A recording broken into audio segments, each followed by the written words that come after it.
A sweet winter with Pokemon. And it says Pokemon dessert special. Yes, so hold on. Let me share it on screen here. You'll get it soon in a minute, and we'll also share it to everybody as well here on stream, so you guys can check it out with us as well, and react to whatever the hell this thing's supposed to be before we get into our main topics for tonight. So you guys ready? It's a reaction night. Amy, this is your time to shine. Yo, let's go! Happy Valentine's Day to me. Let's go. Thank you. Hey, listen, it might be the best thing. It might be the worst thing. You know how in X and Y when they start, they have the startup screen. This one has Amy on the side. Yeah. Well, let's take a look. See what this film is all about. All right, let's see. World premiere. Exclusive. Oh, there's a Charmander. Whoa, what the heck? You're in my house. Yeah, why are they just invading my house? Pest control. It's Pokemon sleep, guys. We got it. Look at that jar of coffee beans. Look at that espresso machine. Oh my god, hold on a second. Let me go back. Did you say Pikachu? Yeah, I was about to point out the Pikachu over here. Look, the Psyduck there too at the top. Wait, is that Gordon Ramsay? Is that Gordon Ramsay Pikachu? Let's go.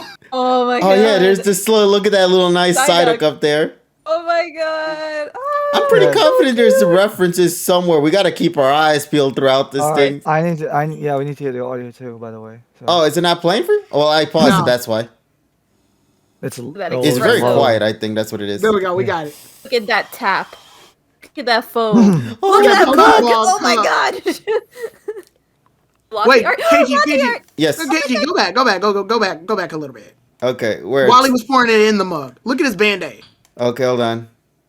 Pikachu Band-Aid. Oh, it is a Pikachu. Wait, how did he get hurt? I told you had Atomized peeled, boy. Yeah, you really went. Look at the sleepy Eevee right here as well. Oh, look at that. It's such a cute latte art. Oh. Is that meant for latte art? Yes. Yes, it is. Yeah, they have that at the center. Oh, my heart. Oh my god, that's so cute. Yo, don't drink the Eevee. Don't drink my boy Eevee. Let's make Pikachu. It says Pikachu. Let's make Pikachu. Look at that milk tank butter. Ooh. Hey, let me write down the recipe. Yeah. So you get a bunch of butter. You get a bunch of cocaine. I think that's what that is. I'm not really sure. Flour. That's flour, you ignoramus. No, that's probably icing sugar. I feel like that's icing sugar. Okay, 75 grams and 60 grams. More sugar? That's probably flour. That's flour. That's the flour. Yeah. Okay. I think they're making. I love how we fucked this up. Cookies. Yeah, I love how we fucked this up instantly. Don't worry, we'll see where things continue to go. It's like the one guy that made the fucking food from Monster Hunter Rise. Oh shit! Milk? Yeah, more butter? Jesus Christ! How much butter you gotta make? Butter cereal. Let's go. let's flour. Well, they're making cream puffs. They have to be making cream puffs. I think they're making cream puffs, guys. They're making cream puffs. Chat. What do you think? What do you think this person / individual is making right now? Write your responses in the chat. That is a shoe. That is a shoe paste. They are making cream puffs. They're making flour right now. They're making flour soup. Someone says Poke Puffs. Looks like he's making macaroons. Let's get it. I'm calling orange this right juice. Now. Juice. Okay. Orange juice. Orange juice. No. Whoa. What? Yes, I'm right. I'm right. Let's get it. Orange juice. What's happening here? Cream puffs. The fucking fart at the side. That was me.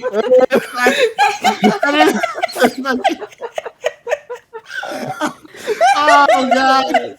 Play the damn video. Stop fucking making noises, man. Forget me. Okay. Joker said they're making Fruit Loops. Out of this world, bro. Alright, there you go. They're baking. They're still baking. Keep fucks with me. Put it on the oven. Oh, look. Look, it is. They're making 30 minutes. Pikachu, step back from the oven. What? Step back from the oven. Cream cheese, milk. They're making filling, bro. Yeah, with the whipped cream and Mine didn't come out too great. Food coloring was that? Food coloring, yeah, food coloring. Yeah. Oh my god, these look like those. Oh man, what are this Mexican bread called again? Shit, that's what it reminds me of, bro. Stop It looks so good. Oh god. Oh, there's the Band-Aid up close if you wanted to see it. Yeah. clear. Oh, yeah. Yeah, but we catch it before that. Ooh. Oh my god, are they gonna make Pikachu? Mustard. If they make Pikachu, it's over. I'm gonna die. That's what's gonna happen. Mustard. Well, it said make Pikachu, so.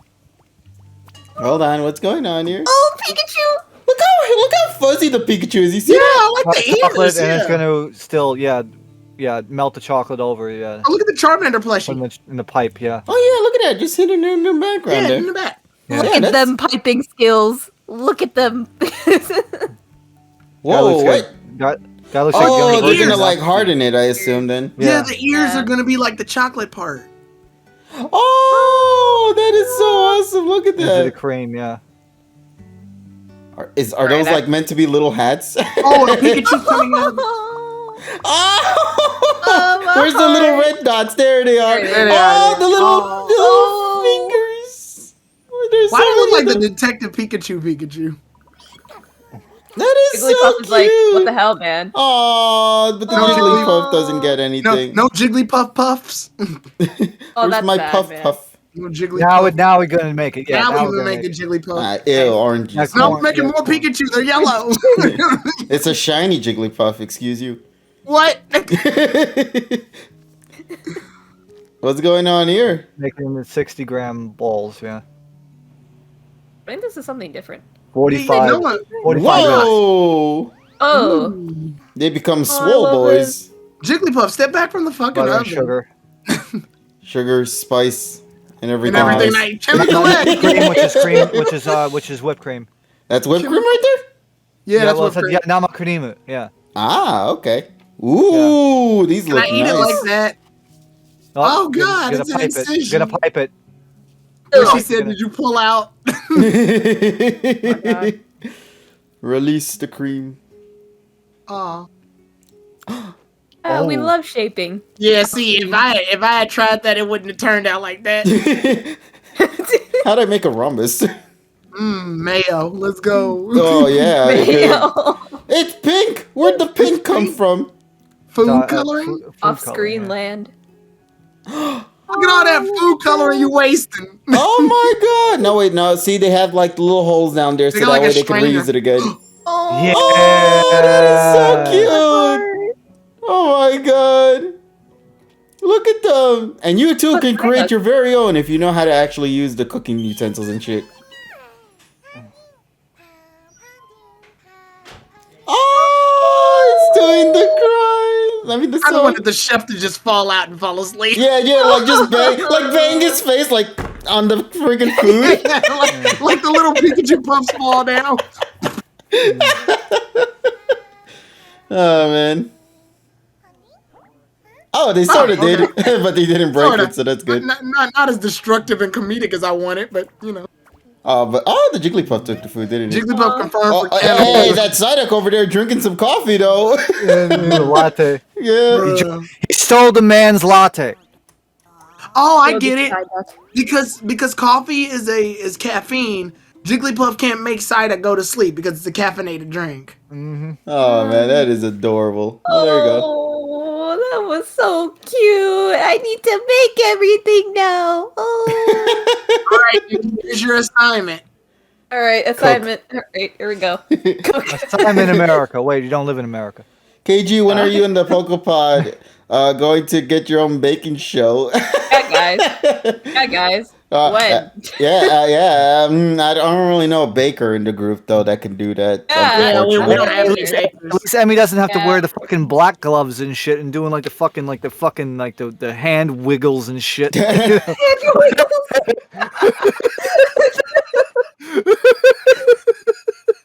Oh my God. What is this, Disney? just wiggle your arm. I'm gonna draw the Mickey ears. Be like, you're Yeah. watching Disney Channel. This is epic. You're watching Disney Channel. Flea fingers and shit, like fucking. Oh my God. Yeah, whatever. Oh man! Oh my So god! that was a cute video. That was actually pretty cute. I love that. Yes. That was not what I was intending to see tonight, but hey, I mean, I'm happier with that as a whole. Though that was a cute video to watch. Yeah, it was nice. That was so nice. They made cream puffs, guys. That was so nice. And that video was definitely more catered towards you because you can theoretically make this a reality. You have the utensils, I assume, to make this sort of thing. Yes. Yes, I do. I'm impressed that I actually guessed everything of what they're doing. So I'm like, yeah, let's go. Well, yeah, because you're the chef here. Yeah, now go create those and then mail them to us and hope to dear God that thing doesn't crack open during the middle of the mail ride. I'll go up to like Buffalo, and then you could just throw it from the International Bridge. Yeah. What's that little pink thing coming from Niagara Falls? Like, all right, guys. Go over the fucking 3 Mile Bridge and shit, and just like fling it with a fucking catapult or fucking or slingshot or some shit. Yeah, you'd be like, yeah, what the hell is that pink thing coming towards? And it just hits you in the face. Put it in a paper plane, just throw it for the. Fuck border patrol. Exactly. Me and my catapult will find a way. If I had made that Jigglypuff, it would have turned out brown. You followed the steps. How the hell did you get neon brown? You would have cut open and vegetables would have came out of it. Why is my puff glow in the dark, bro? Right. It's radioactive. That's what happens when you use the water from the Hudson River. Damn. Oh my god. Oh man, but yeah, so overall very cutesy video. The Super Bowl, what we were talking about before, was also pretty good as well. Like we mentioned, we had the Austin Powers commercial, Jim Carrey coming back as the cable guy in one of the Verizon commercials, I think it was, amongst some other ones as well. And then that QR code bullshit, but we don't need to worry about that one. So, especially if you're not part of the Coinbase thing, then you don't have to worry about that whatsoever. But yeah, let's start getting into some of the hot topics then for tonight. Why don't we then? Without going to hot topic because we don't have money. Oh yeah, you're right. Hot topic. But we should totally have money. Now, the one thing I wanted, well, actually speaking about money, we're gonna need a lot of money. I want to believe.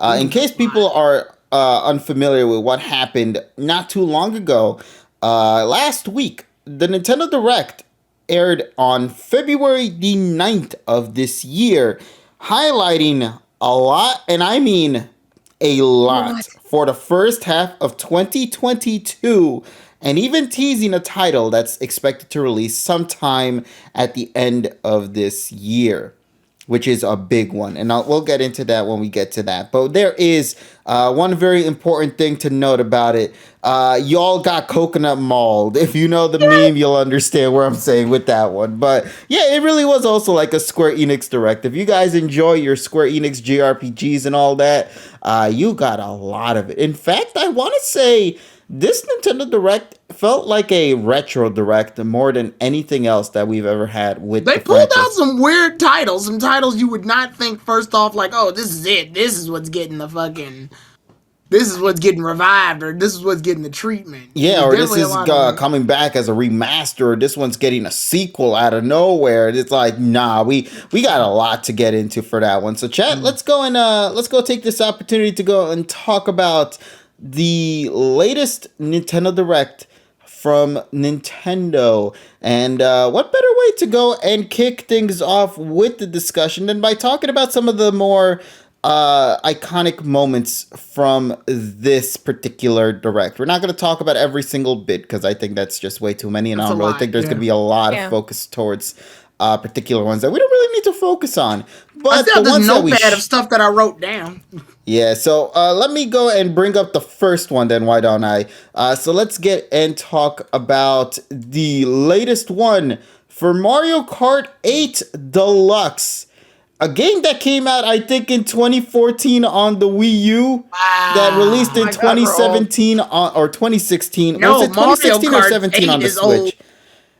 Point of the matter is, after many years since the title released on Nintendo Switch, this franchise is now getting DLC in the way that they title it as the Mario Kart 8 Booster Course Pass, which is expected to be something that will transition from starting in March of this year till the end of 2023, filled with nothing but titles or courses from the Mario Kart franchise of the past, including Mario Kart Tour, leading to a grand total of 48 courses now on top of the ones that you currently have with Deluxe. From Choco Mountain, Coconut Mall, Tokyo Blur, amongst other titles amongst other tracks, I should say, which you can get the full list of if you go to the Nintendo website. This is nuts to me. I cannot believe that a title that has gotten nothing at all for like 5 years has suddenly came out and said, well, I guess we need something to fill in the Smash Brothers thing. So let's go and, put some Mario Kart 8 courses. And I'm so happy with this. Okay, here's the thing. I know a lot of people are pissed off about how this isn't Mario Kart 9. But I'm going to be real with you, though. I much rather prefer keep everything in one spot than have to go and shuffle between 8 and 9, in all honesty. Right. I like keeping things all interconnected in one title, and having it be 48 courses of the past alongside with the courses you already currently have on the Nintendo Switch with Mario Kart 8 Deluxe. Nah, man, it's a juggernaut of a title. This is basically Mario Kart 8 Deluxe or Deluxe Ultimate, whatever you want to call it. It really is incredible. Also, one really cool detail as well. If you by any chance happen to have the Nintendo Switch Online plus the expansion pack, you will also get all of these DLC content for free. If you have it, of course. So, given that I do have it, I am very happy to know I don't have to pay for it. Even when we get a total of 96 courses, for some reason, Cheeseland's still gonna come out on top. Cheeseland's gonna come out, yeah. So overall, I can just say I am very, very happy with this. As a fan of the Mario Kart 8 game, and also as somebody who has the Nintendo Switch Online Plus expansion pack, this is nothing but good news for me. I got that free DLC for Animal Crossing. I'm getting that free DLC for Mario Kart 8 Deluxe. And who knows what else could be coming in that expansion pack in the future as well. So nothing but good shit. But I'll pass it on to you guys then and hear your take on the Mario Kart 8 stuff. So let me go pass it on to Emmy first. What do you think about this? Oh, I'm so excited. Like, when I was listening to this, because I was driving home while listening to this, I saw Coconut Mall. I'm like, yo, everyone, beep, beep, get in. We're going shopping at Coconut Mall. Okay, we're going. Let's go right now. I was so happy. I love Coconut Mall. That was my favorite growing up. And it was just, such a nice ride. My goodness. I hope they keep the shortcuts. Like, I can just go through the stores. Please, yes. Please. I can just go through the stores and ruin everyone's day, but I can get first place. You know how nice that is? Like, it's great. But I'm very happy. I'm happy with this decision. And I agree with you, KG, with the whole, like, yeah, let's just keep it all in one game. Because I don't want to spend, like, $90 again on another Mario Kart, which is going to have the same tracks plus, like, 24 more. $40. Like 40. Yeah, Canada. Remember? Like, the tax. No. Yeah, it's like $79.99 plus tax. So then plus tax, because Emmy's in Ontario, is like $90. Jesus Christ! I don't want to pay $90 for another Mario Kart game. That'll only give you like half new and half retro.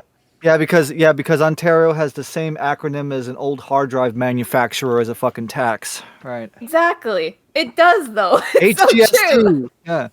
Yeah, so it's like, bruh, like I rather like this as well. And same thing for me. I have the expansion pack as well, and I'm like, finally, this thing is being useful for once. I mean, like, I have the Animal Crossing DLC too, but it's nice that they're adding more. They should have kind of led with this, I feel, for the expansion pack. They should have just been like, oh yeah, like for future games, we this will include Mario DLC. Kart. Yeah, like this will include DLC for free, so you don't have to pay it, because I think that would have been like a good leeway for people to buy it. So then they don't have to pay for it themselves, but it is what it is. But I don't know. I'm very happy with this decision. I'm looking forward to it, and then we can all play. Fun times. Yeah, love play. We got to bring back the Mario Kart 8 Deluxe tournaments again. That'll be a lot of fun leading up to the new wave of DLC And that's happening. many Joy-Cons were broken that day. The drift is truly real. Yeah, I Yeah, saw deja that. I vu. saw like the blue car and the green car in the movie Cars, and it goes my Xbox and PlayStation controllers, and then it says my Joy-Cons, and it shows Lightning McQueen drifting on dirt. the fucking in the dirt. Yeah. But yeah, so let's pass it on then. Why don't we? Tyrone, what about you? What's your take on this? So obviously you can see my reaction during it, and I just keep clicking the money thing because I was like, "Oh, it's DLC. They're not making another game." But at the same time, I was like, "Okay, this is for like rewatching it." I was like, "This is fine. I mean, this is good. I see what they're doing. I see that they probably are just gonna go ahead and do this because it's very clear they're just going off of like callbacks to older ones mostly." And they're probably saving 9 for like exclusively new tracks and shit. So they're probably just going like, okay, we'll wear these old tracks out until people are fucking sick of them, and then we'll pop open some new tracks immediately when Mario Kart 9 comes out in the year 2047. But yeah, I mean, I noticed like Mario Kart's trying to combat Elder Scrolls Skyrim for like the longest fucking Skyrim, GTA 5, and Grand Theft Auto 5 and the games that never die. This thing's almost 10 years old, bro.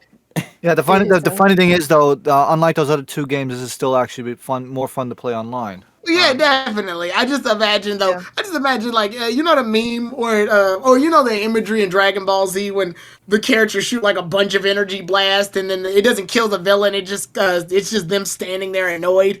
That's what I feel like time is doing to these games. Like years have passed and Mario Kart 8 is just sitting there going, just sitting there unfazed. Like, is that all? And then he's like, I haven't even used my DLC for him yet.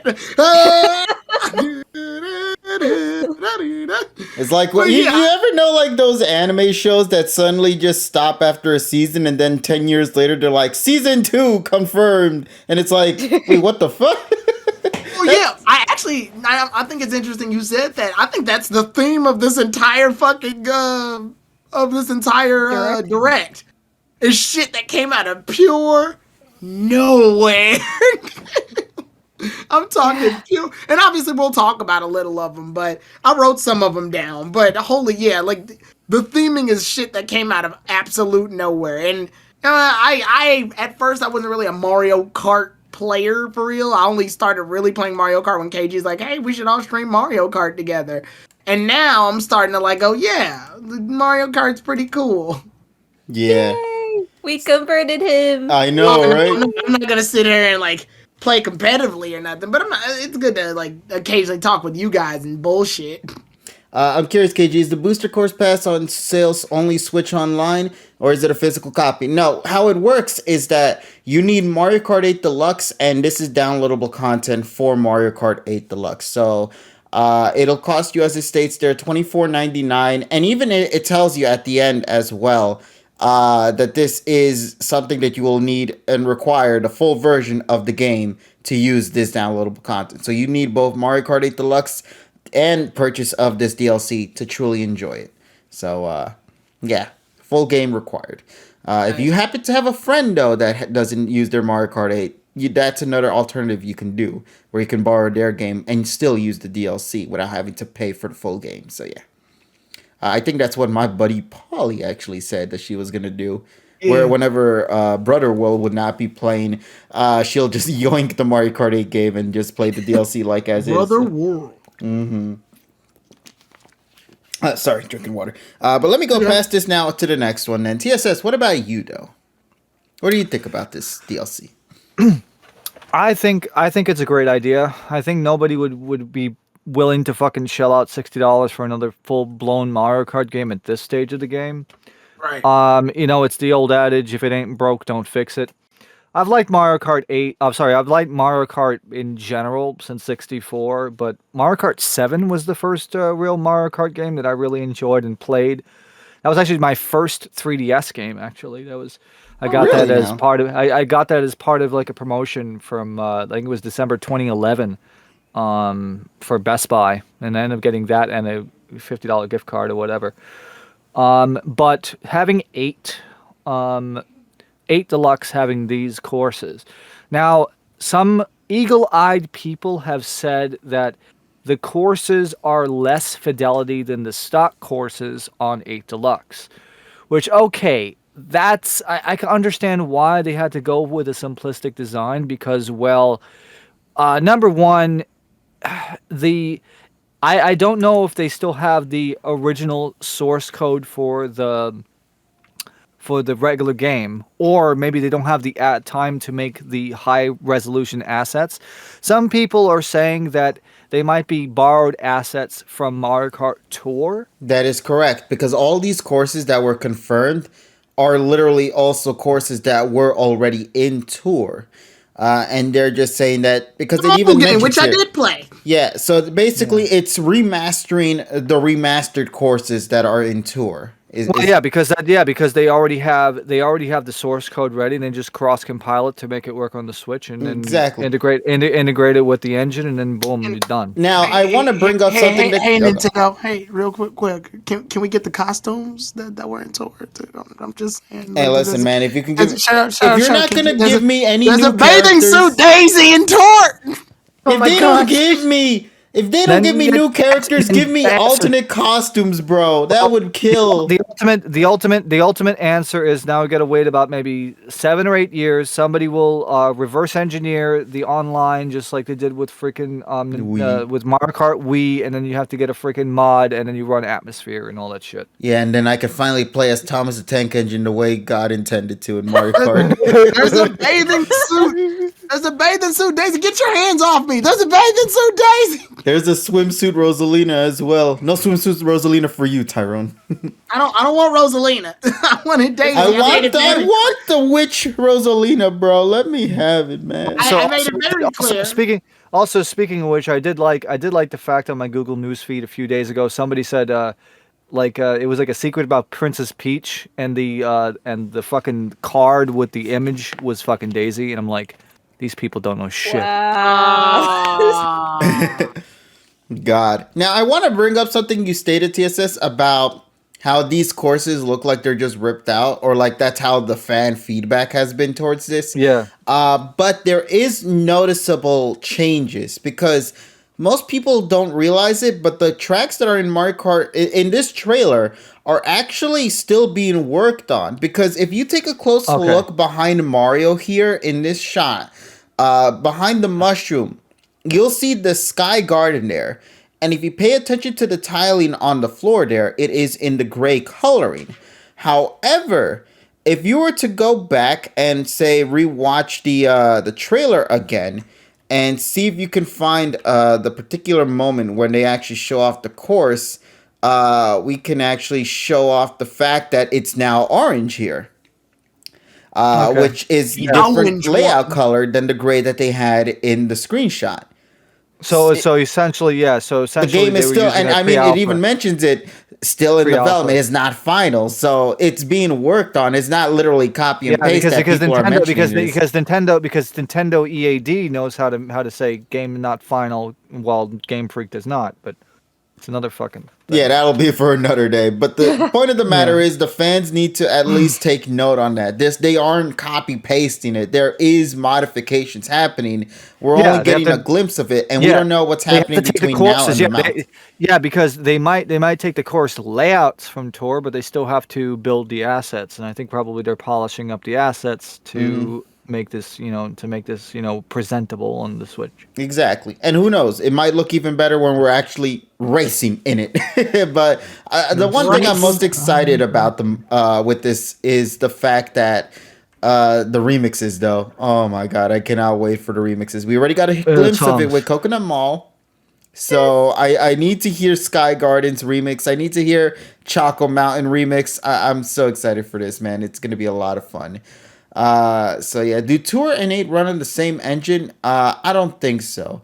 No. at all whatsoever. Because if it did run in the same engine, then that will be absolutely no excuse why they can't bring the costumes from Tour into this Yeah, game. but the thing is though, like I said, when we're talking about Tegra X1 versus, I don't know, a Snapdragon 855 or 865 or 870 or 888 that's running on for Tor or whatever. Yeah, so very clear differences happening between these two. Yeah. But still, at the end of the day, we'll see where things play out for this title. I'm just happy that we do got downloadable content for this game because it still is Right. thriving. And to even give more life support to it with these DLC tracks leading till the end of 2023. Nah, we're being fed. This is the new Smash Pass basically, but for Yeah. Mario Kart. I just Yeah. wish, I really wish, and maybe they'll announce it at a later point, but I really do wish if they have the capacity to do all this, come on, the DLC characters is just the next step to do it.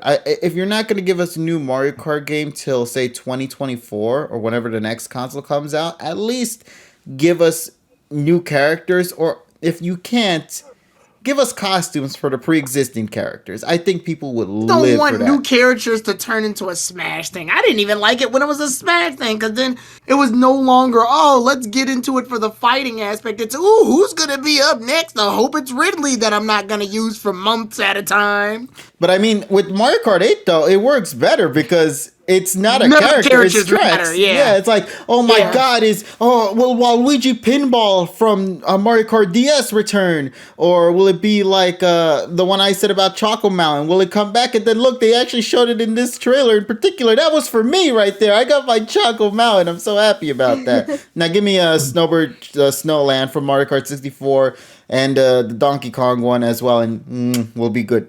So yeah.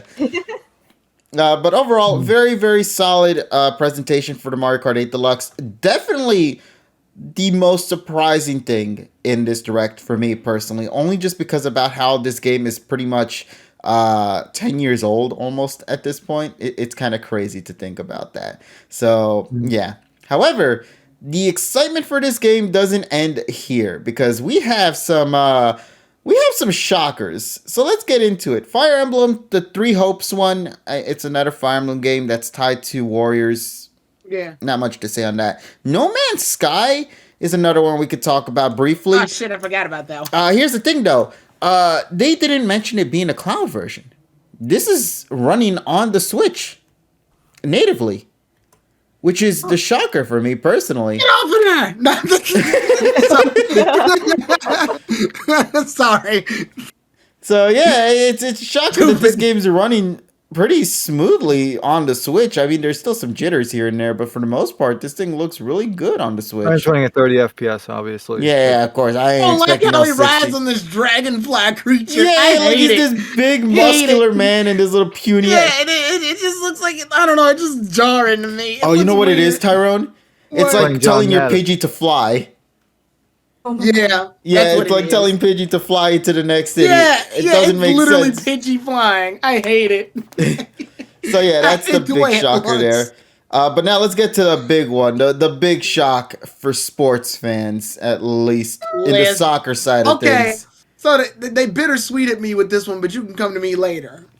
All when right, it's my turn to speak. ladies and gentlemen, Mario Strikers has officially returned after its disappearance from the Nintendo Wii back in like 2006, I think. It's been almost 2 decades since we've last seen a Mario Strikers game, and it looks like the developers who worked on this, Next Level Games, the ones responsible for the IP back in the GameCube era and the Wii, is returning for this title. And I am so excited for what this game has to offer. First of all, as you can see, they're clearly being extremely, extremely faithful to the original title. They're keeping these characters aggressive as hell, punching and kicking each other into the electrifying walls, throwing giant-ass eggs, kicking fire blast attacks or tornado attacks into the enemies, striking goals that straight up destroy the goalie as well, which I think is absolutely hilarious to me. It really is as faithful as you possibly can expect it to be for a Mario Strikers game.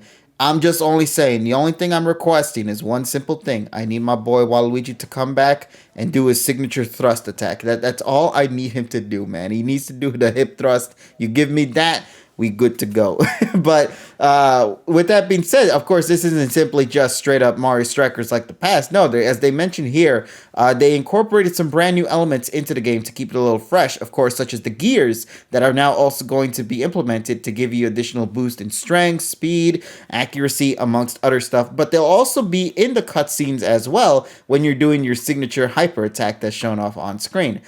So there is a lot that this game is going to be offering, amongst other smaller things, like, for example, 8 players on one game console is now a reality. Just like Super Smash Bros. Ultimate, up to 8 players can play together, as you'll see on screen, and duke it out with each other with any of the cast of characters from Mario, Luigi, Bowser, Peach, Rosalina, Toad, Yoshi, DK, Wario, and Waluigi, with more characters coming soon in the distant future, potentially.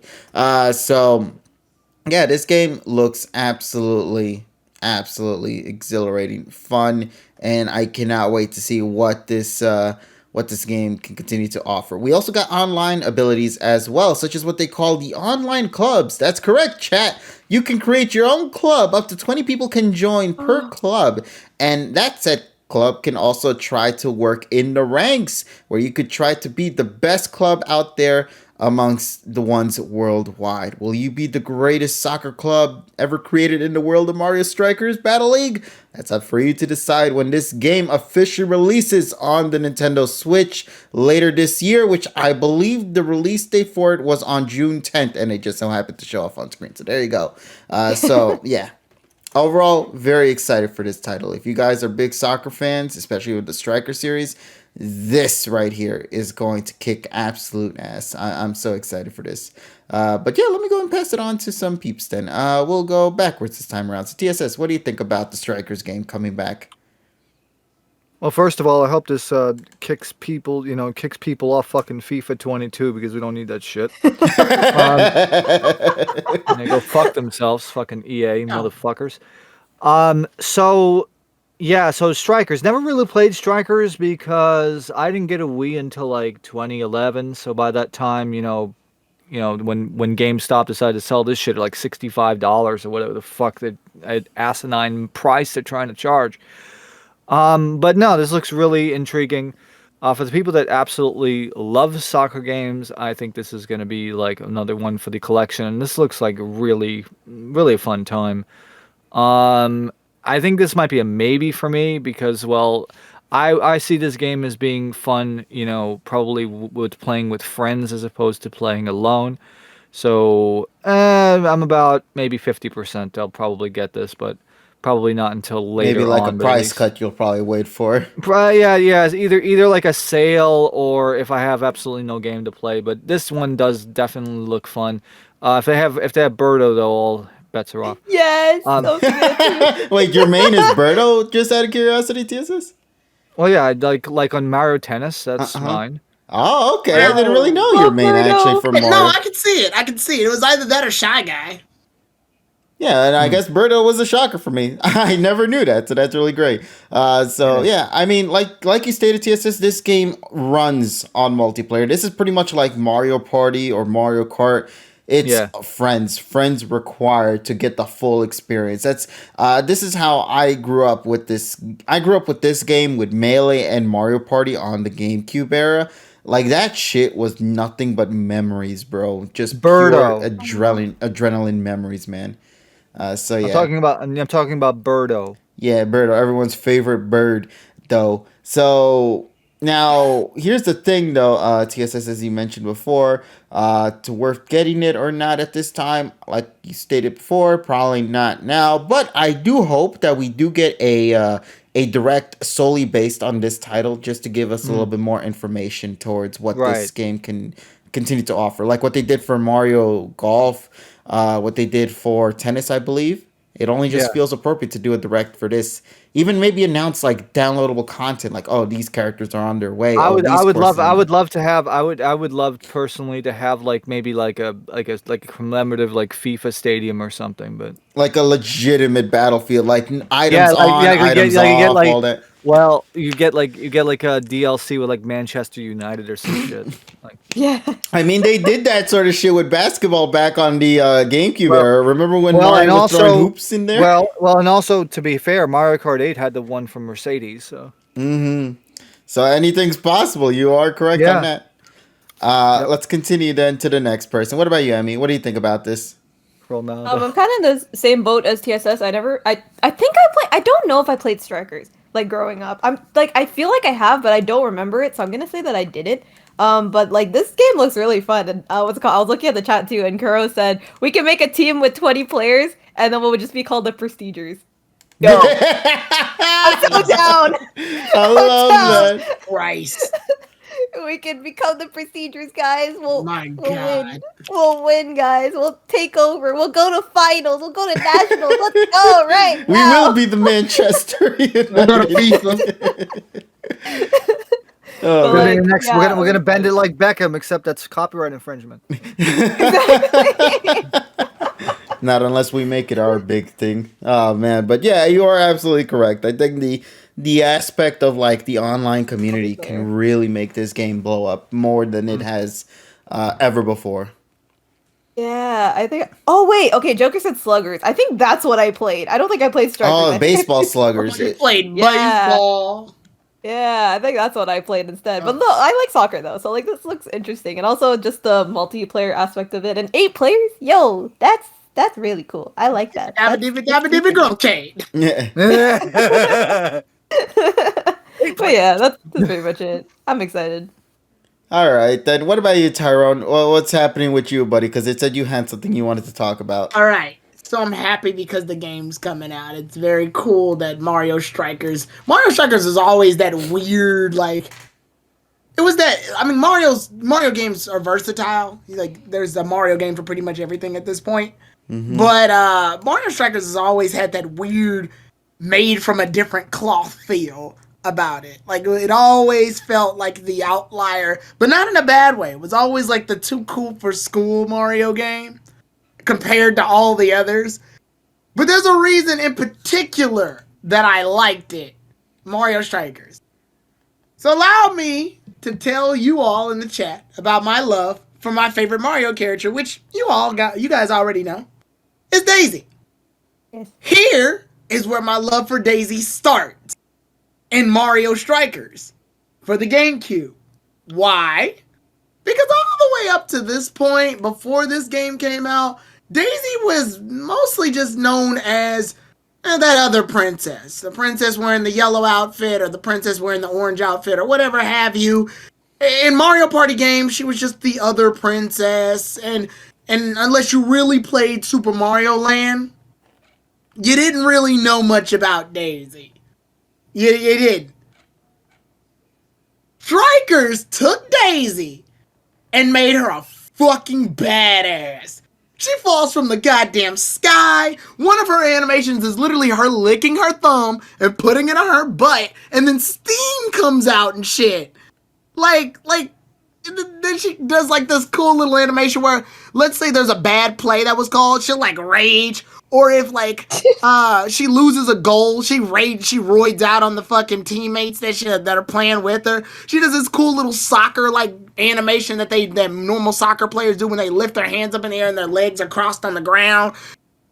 So when I saw this trailer, I'm thinking, ooh, we're gonna get some cool Daisy shit. Daisy's not here. What the fuck? Mario Strikers. This is her game. This is where Daisy got her personality. Whenever people say, oh, Daisy's like Princess Peach, but spunkier or something like that, that's from this. This did it. This was it. And I swear I'm not the only one who thinks this. This was her game. Like, most of the community started looking at Daisy because of this game. So it pains me she's not in the trailer. I know she's in the game. Don't worry. I know she's in the game. They can't afford to not have her in the game. But it bugs me that she's not in the trailer. I mean, yes, a minute thing to complain about, But it's so weird because it's like, this is Daisy's game. This is it. This was Super Mario Land's where she made her debut, but this is where she made her debut. Like, like this is where Daisy shines. So I mean, I like it. I'm definitely gonna get it. I just wanted to see Daisy for that trailer. Oh yeah, I love it. Don't get it twisted. I love it. I'm just complaining about bullshit at this point. No, understandable though. Yeah. I'm also like thinking about it as well. Like, come on, give me my girl Pauline as well. Come on, give her some love too. She would be absolutely kick ass in this game. Let's not be real here. Yeah. I see that Rosalina's like floating and stuff. That's kind of cool. So No, I mean that's her gimmick though. She's always floating. She'll I don't never think she's touch the ever ground. done a running animation before. No, she'll stand still while on the ground, but she'll never run in the ground. Yeah, I don't think her legs So work. cursed. I don't think her legs work. I think she just floats everywhere. Floatalina. There you go. Lolina. All right, then let's go and talk about the other big one, in my opinion. The one that really also continued to kick off this whole renaissance of bringing classics back into the main era, which really caught me by surprise. And I think many as well. That being of none other than our boy Klonoa coming back. KG, before we move on, yeah, Donnie just pointed it out. There was they canceled it. But they did put like the soccer ball and the two nets, and it said you'll need a pair because it was for the Mario Strikers. Oh yeah, when the it first poster, came the out. promo poster for that. Yeah. Yeah, they were brutal in the promotions. Back in the GameCube era, they've always been like that. Remember that time Mario got a canonical tattoo that you can't see no more? I got it removed. It's not that he got it removed. It's just we never seen Mario wear like nothing ever since the GameCube era. They told me to cover it up. Oh man, but yeah. I use stage makeup now. Oh, oops! Did not mean to click play on that. But yeah, let's talk about Klonoa for a second. Oh my god! Klonoa 1 and 2 are coming back to the Nintendo Switch in this new package that they're calling the Reverie Collection or something like that. Yeah. Where I think this is the first time we've ever got Klonoa 2 since the PlayStation. Yeah. I know we got Klonoa 1 back on the Wii. But based on the footage that we got here, this Klonoa that's being presented in this is PlayStation 1 Klonoa. Yeah, the Wahoos. Where's my Wahoos in the chat, though? Wahoo! Now, here's the thing, though. Klonoa 1, the remake on the Wii, used a different model overall. But in this new remake, they're looking to straight up use the one from the original PlayStation 1 game, which is really good and a very nice touching detail there, because you see this little young version of Wahoo, where in Klonoa 2 you see the adult version, or at least the teen version of him, which I think is a very nice little detail there. You'll actually see it right now on screen. I like that a lot. I think that's really good. So I'm looking forward to seeing this game come back again. I cannot wait to pick this title up. I haven't played Klonoa since the Wii, and it'll be fun to try out this game again. I don't know if anybody here has any comments to say about Klonoa or any of that sort, or we could probably continue soon into the next bit. Okay, so I know of Klonoa because one of my friends actually played Klonoa a lot. I'm legitimately impressed that they remembered this exists. Mm-hmm. I am too, man. I thought this franchise was dead, but they're like, I thought it was dead too. You know what? Wow. Really, the Nintendo Switch really is the consoles of the Scrimblow Blimblows, though, because like Jesus Christ, they got all of the platformers all in one goddamn console. You got Mario, you got friggin' Sonic, you got Klonoa, you got Spyro, you got Crash, you got like the pioneers of platforming in general. You got Rayman in here.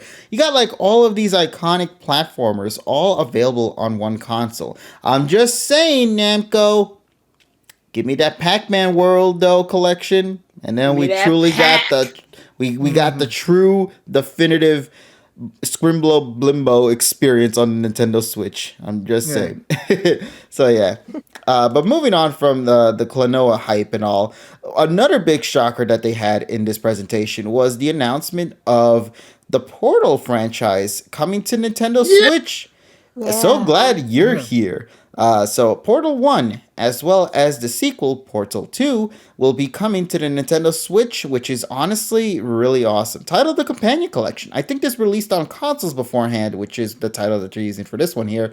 And multiplayer is going to also be a key factor for the second game. Is the cake a lie, KG?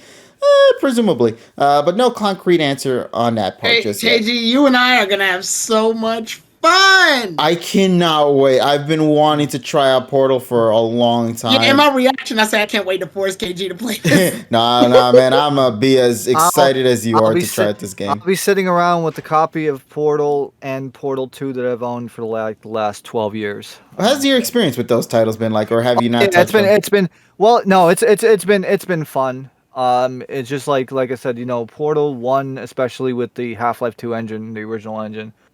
Like I said, just amazing. It's just like one of those classic games where you need to play. Also, the platforming and everything, the puzzle solving. It's just amazing. It's very therapeutic. Oh, really? No, that's awesome. I haven't had the chance to play those titles yet, so I'm very much excited to give it a shot, especially with the multiplayer side of things. I'm curious to see how teamwork is going to play a pivotal role for both me and Tyrone in Portal 2 when it drops later this year. I mean, theoretically, we could play it now, but I feel like we should wait for the Switch, right? Wait for the Switch. Wait for the Switch. All right, so let's go and move on into the next one. Here's the big one for me personally. How many of you guys own a Wii? If you guys do say you own a Wii, there must have been a free game that came included with that said console when you got it for the first time. So how would you like it if I was to tell you that it's coming back? Sports! Just sports. Nintendo Land is coming back! Let's go! Nintendo Switch. Okay, so to title it, Nintendo Switch Sports, which is filled to the brim. I cannot wait for this. This is looking to be incredible. They brought three of the iconic courses from the original into this one, including 3 brand new ones in the forms of soccer. I think the other one's badminton, and what was that other one that they mentioned? We'll see it on screen. Volleyball. There it is. So yeah. It's looking to be a lot of fun. I cannot wait to see what kind of chaos is going to come through with this. It's going to be great. They have like this kind of weird battle royale mode with the bowling where it's like pretty much infinite bowling until you get the highest score out of everybody. It looks great. The Mii's also got a revamp in terms of design. Okay, we're looking at tennis right now, but I kind of want to see that one tennis from the Wii when they kept going back and forth like Dragon Ball Z. They're just smacking their Wiimotes just nonchalantly. That was great, though. Let's be real. That shit was hilarious as hell. If they can allow us to do that again in this era, I will be laughing my ass off the whole way through. I love this. I'm so happy they brought this back, man. This is going to be great. It's going to be amazing. It has online experience for all the titles as well. And you get to play Kingdom Hearts 2. Oh. yeah, for sure. Now, I was also going to say, what's another great... Yeah, another great thing about this as well, like I said it before, the Mii's now look much more refined this time around, and you can customize them tremendously. Hell, it wasn't shown in the trailer, but... in screenshots / official promo artwork that they posted for this game, you can become a furry. I'm not kidding. They have a squirrel costume for one of the characters that you could straight up become. I like that somebody put up on Twitter, the one Mii that shows up in Wii Boxing? Oh, you're talking about Mac or whatever his name was? Yeah, they say he's going to be the final boss. Bro, everybody's scared of him coming back because nobody, unless you've extensively played the Nintendo Wii Sports, Matt was a problem, bro. He was always nothing but a problem. Every single time you're getting to the end game and Matt will come in and one punch your ass, even if it's not boxing related, he'll still punch you in the face and deck you out. No, wait, we're playing tennis. Yeah, and this racket's going straight to your goddamn face, donk. Man, like it's absolutely hilarious to me. But I like I said, I love this. I love this so much, bro. It's so good. It's so good. You can have up to 6 different online experiences with volleyball, badminton, bowling, soccer, shambara, and tennis with, and this wasn't announced during this presentation, but DLC is coming to, actually no, it was during, at the very end anyway. It was announced that golf will be coming amongst other titles and updates for this game in particular. So yeah, that's gonna be great. Now, with that being said, since we're bringing back old IPs, I just have a little request that I'd like to ask for Nintendo to do, and that's just please give me Tomodachi Life for Nintendo Switch, please, please, please, please, please, please. That's all. That's all I gotta say on that. So let's get into it. If you guys have any thoughts to share in regards to this, gladly hear it. But to me personally, that's all I had to say. I'm just excited for the online experience. I think this is gonna be another one to add to the collection of online multiplayer fun times. Especially, please, I need us to go bowling again. And this would be fun. Oh, Let's go bowling. Okay, cousin, let's go bowling. There you go. All right. So, anybody had any shared inputs for this, or we're good? We're good. All right. Then. Just making sure. One last little deet I want to talk about.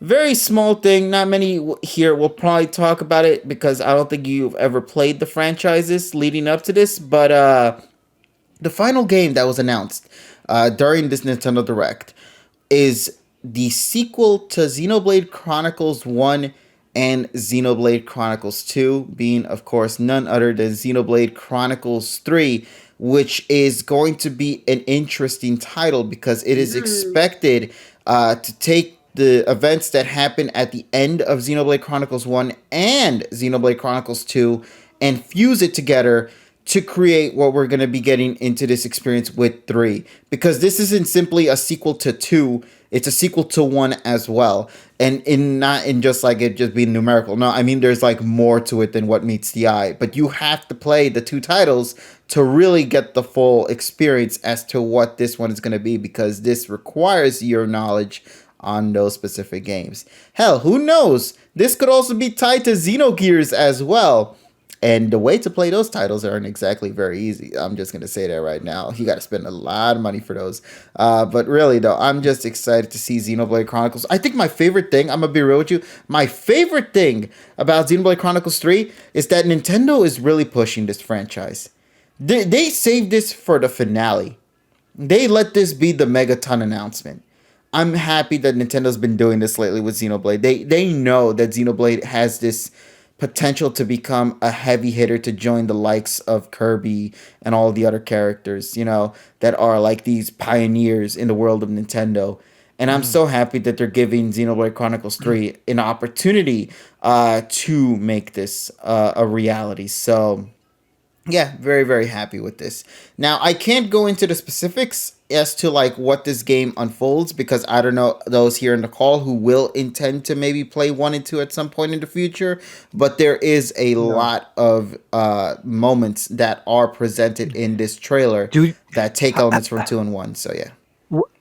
Do you think I have 220 hours to fucking spend on these games? No, I don't. You mean 220 hours each for each individual. Yeah, you got to spend more than you. I'm just saying, just to get through the regular fucking game. Not TSS is right. Fuck you. Yeah, I can't wait for Chugga Conroy to record 373 episodes. We're gonna treat this like fucking 358 days over 2. I'm just gonna watch fucking cutscenes. Fuck that shit. Damn. No. It's still. He's not wrong, but damn. You can still do that. I'm just saying, expect 20 hours of cutscenes, buddy. You're watching 10 movies. hey, at least I run into that because I don't. That's a less number because than you don't 200. have to worry about grinding and level carrying and all the tech and whatnot. Like you are correct, sir. That is true, and especially given that this title's coming out in September of this year, that means you have from February till September of who knows what day in September to complete 2 full-fledged games that go into hundreds in terms of hour of game time. So good luck with that part there. But yeah, so not much more can be said to this. Like I stated, I don't want to get into spoiler talks. This is a title that I feel is one that you really have to play to experience and understand with your own Start playing eyes. now. I'm still fucking playing Persona, and I have to still do the fucking answer for 3. I don't have fucking time for this shit. True. But yeah, so one last yeah, thing before Robzo makes a point. What about Yes. John? Oh no, he's what probably is his what is his ecstatic. reaction? Yeah, because we haven't heard his reaction for this at all. I think he probably like his soul probably died. Yeah, I think he died. Yeah. Yeah, his soul probably Oh my died, and God. he's like he put his whole body into the fucking corner, and then just have his soul just having a soulless body or whatever the fuck. That kind of thing for him would be like an out of body experience. So that would be That hit different. exactly. Yeah, different. Mm-hmm. But- Donnie says he was pretty happy from what he saw in the Discord. Okay. Yeah. Yeah, he just tweeted or not. Yeah, he tweeted about it and then also just talked about it on the Discord server. But yeah, all right. There's still one last title we got to talk about before we continue, though. Chrono Cross. Oh man, I'm so no. Well, actually, you're Chrono kind of right Cross. because it did happen before the other title I wanted to talk about. Chrono Cross is coming to the Chrono Nintendo Cross. Switch with that kaleidoscope feature included with it, whatever it was called. Yeah, and also apparently it's also having like the kind of like the same choppy frame rate that's on the PlayStation 1. But hopefully as I said, on the live stream, but it didn't get because it got cut off by the fucking echo cancellation. I hope they don't have it. Well, finally we get to play fucking Chrono Cross without what's called the Chrono Cross problem. What is the Chrono Cross problem, you ask? That is what happens when you go between gameplay, which is 240p, and the menu, which is 480i. If you use any like HD upscaler or on a television, if you try to go between a menu and the gameplay, you might have a 1 to 2 second sync delay, and that might cause you to die or other things like that. And it's not and Chrono Cross isn't the only game with that problem. You also have games like Silent Hill and also Resident Evil 1 and 2 have the same problem, but people call it the Chrono Cross problem because it's the one notorious. It's that has also this problem. the Chrono Cross also unfortunately just got a bad reputation, but it's not entirely its fault. It's its predecessor game. Fucking Chrono Trigger's so good. It's such a good game. It's really hard to follow up. It's not even Chrono Cross's fault. You wanna know what Chrono Cross's problem is? It's not Chrono in Chrono Trigger. It's not Chrono Trigger. You know how we say Kingdom Hearts 3 is bad because it's not Kingdom Hearts 2? It's that. It's damn. literally that. It's that. Like Chrono Cross is good. It's playable. It's decent. But it's not Chrono Trigger. That's its biggest issue. But I think because Chrono Trigger's been released recently on Steam and shit, and it got released on the DS too, I think as well. DS, It got a the DS DS, release and a Steam release. Maybe now some people will probably give Chrono Cross a shot. Actually, I do have a suggestion though, because this game in this Nintendo Direct, they showed a lot of titles using what they call the 2D HD update feature. Can we see? Maybe this is why Chrono Trigger hasn't been talked about. Is that the next title that they're going to give the 2D HD treatment? KG, you can't do that to me. Then that means I have to buy my 4th copy of Chrono Trigger. Are you gonna be disappointed with that though? If it's gonna be the 2D HD feature though, I mean, it's gonna be good, no? Shut the fuck up! I'm talking about the safety and being of my wallet. Okay, but before we go into any other of the games that are here, so the verdict is in for Final Fantasy VI Pixel Remaster, and people have been and there was a clip posted on Square Enix's official Twitter, showing the whole yes, you could suplex the train. The problem is people have pointed out the train does not flip upside down, and people are disappointed about that. Yeah, they just literally keep the train standing up still, which is that's lame. That's lame. Which makes no sense because it is literally just flip the image. People have gone on GDQs donating fucking thousands of dollars for that shit. It's an iconic moment in the game. Because and it's silly. It's silly. You're suplexing a train and the train reacts. It's funny. First of all, you're fighting a train. Can we break that down first? Like realism blew out the window a long time ago. There's literally a fight in Final Fantasy VI where you're fighting the opponent while you're falling. Y'all are falling in midair. The fight ends. I mean, well, no, the fight doesn't end. When the fight ends is when you beat the opponent, and that's when y'all finally land on the ground. So literally, if you leave the game and don't touch it, y'all could be falling forever. Yeah. Black hole. Right. Damn, this world is going on forever. Jesus Christ. Yeah. Are you the Phantom Train? Because I want to suplex you. Oh, I love this God. shirt. It's a meme. Yeah. But it doesn't work if the goddamn thing doesn't actually flip. Why? Yeah, because when you do like a German suplex, you're supposed to flip the opponent over. I can't believe it's just a simple vertical or horizontal flip. That's it. That's all you gotta do. And they're like, nah, we'll just keep the train upwards. Watch, there's already probably a mod for it to fix There's gonna be that. a mod. There's gonna be a hell mod yeah, to fix there's that. a mod. Oh, fuck yeah. It'll be called Final Fantasy VI, the Train Flip Edition. Well, then again, though, I mean, people are modding fucking Thomas the Tank Engine into Kingdom Hearts 3, so it's fine. Hell yeah, listen, man, Thomas is everywhere. Let's be real. Yeah. But yeah, the last title I wanted to talk about real quick, because we have to. It would be a disgrace if we don't talk about this title, because this is probably what created like the legendary memes, and we also have to talk about the horny of the week as well. Let's talk about that there Kirby. So, Damn, Live Alive. I'm sorry. yeah, listen. There are not that many people who know about Yeah, Live good Alive. point, good point. I know about it. You know about it. Some people know about it, but it ain't. But the that's big about it. Yeah. I mean, this will be your chance to know about it. But Yeah. let's talk about Kirby. Yeah, that there Kirby. So That dead Kirby. that the Kirby can do a lot of great things. It can suck really good to the point that it can swallow up this entire giant-sized vehicle that you're seeing on screen right now. Yeah, somebody's rusted ass fucking Mini Cooper is gonna go in a fucking guy's mouth. The whole new Cubby Nissan available for you. Yeah.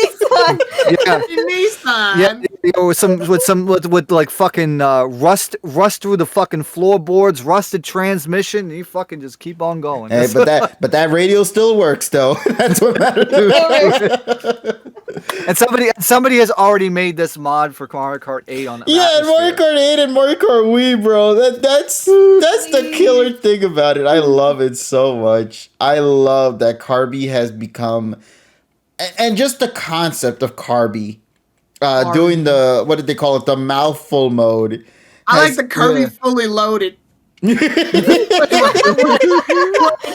fucking Lindsay Lohan. It's just Lindsay Lohan and Kirby. It's Kirby fully loaded. There's so many good ones. Like, I love the mouthful mode, which is literally just Kirby with a gun. It just has the whole of the pistol there, completely fully loaded, just to do that. Look, can I question what mouthful mode is?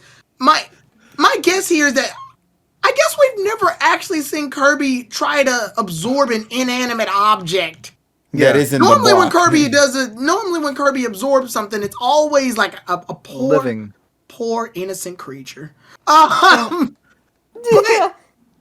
But he's never absorbed anything, I guess, man-made. Which the whole concept of this game is. So I'm guessing Kirby related. can't do it.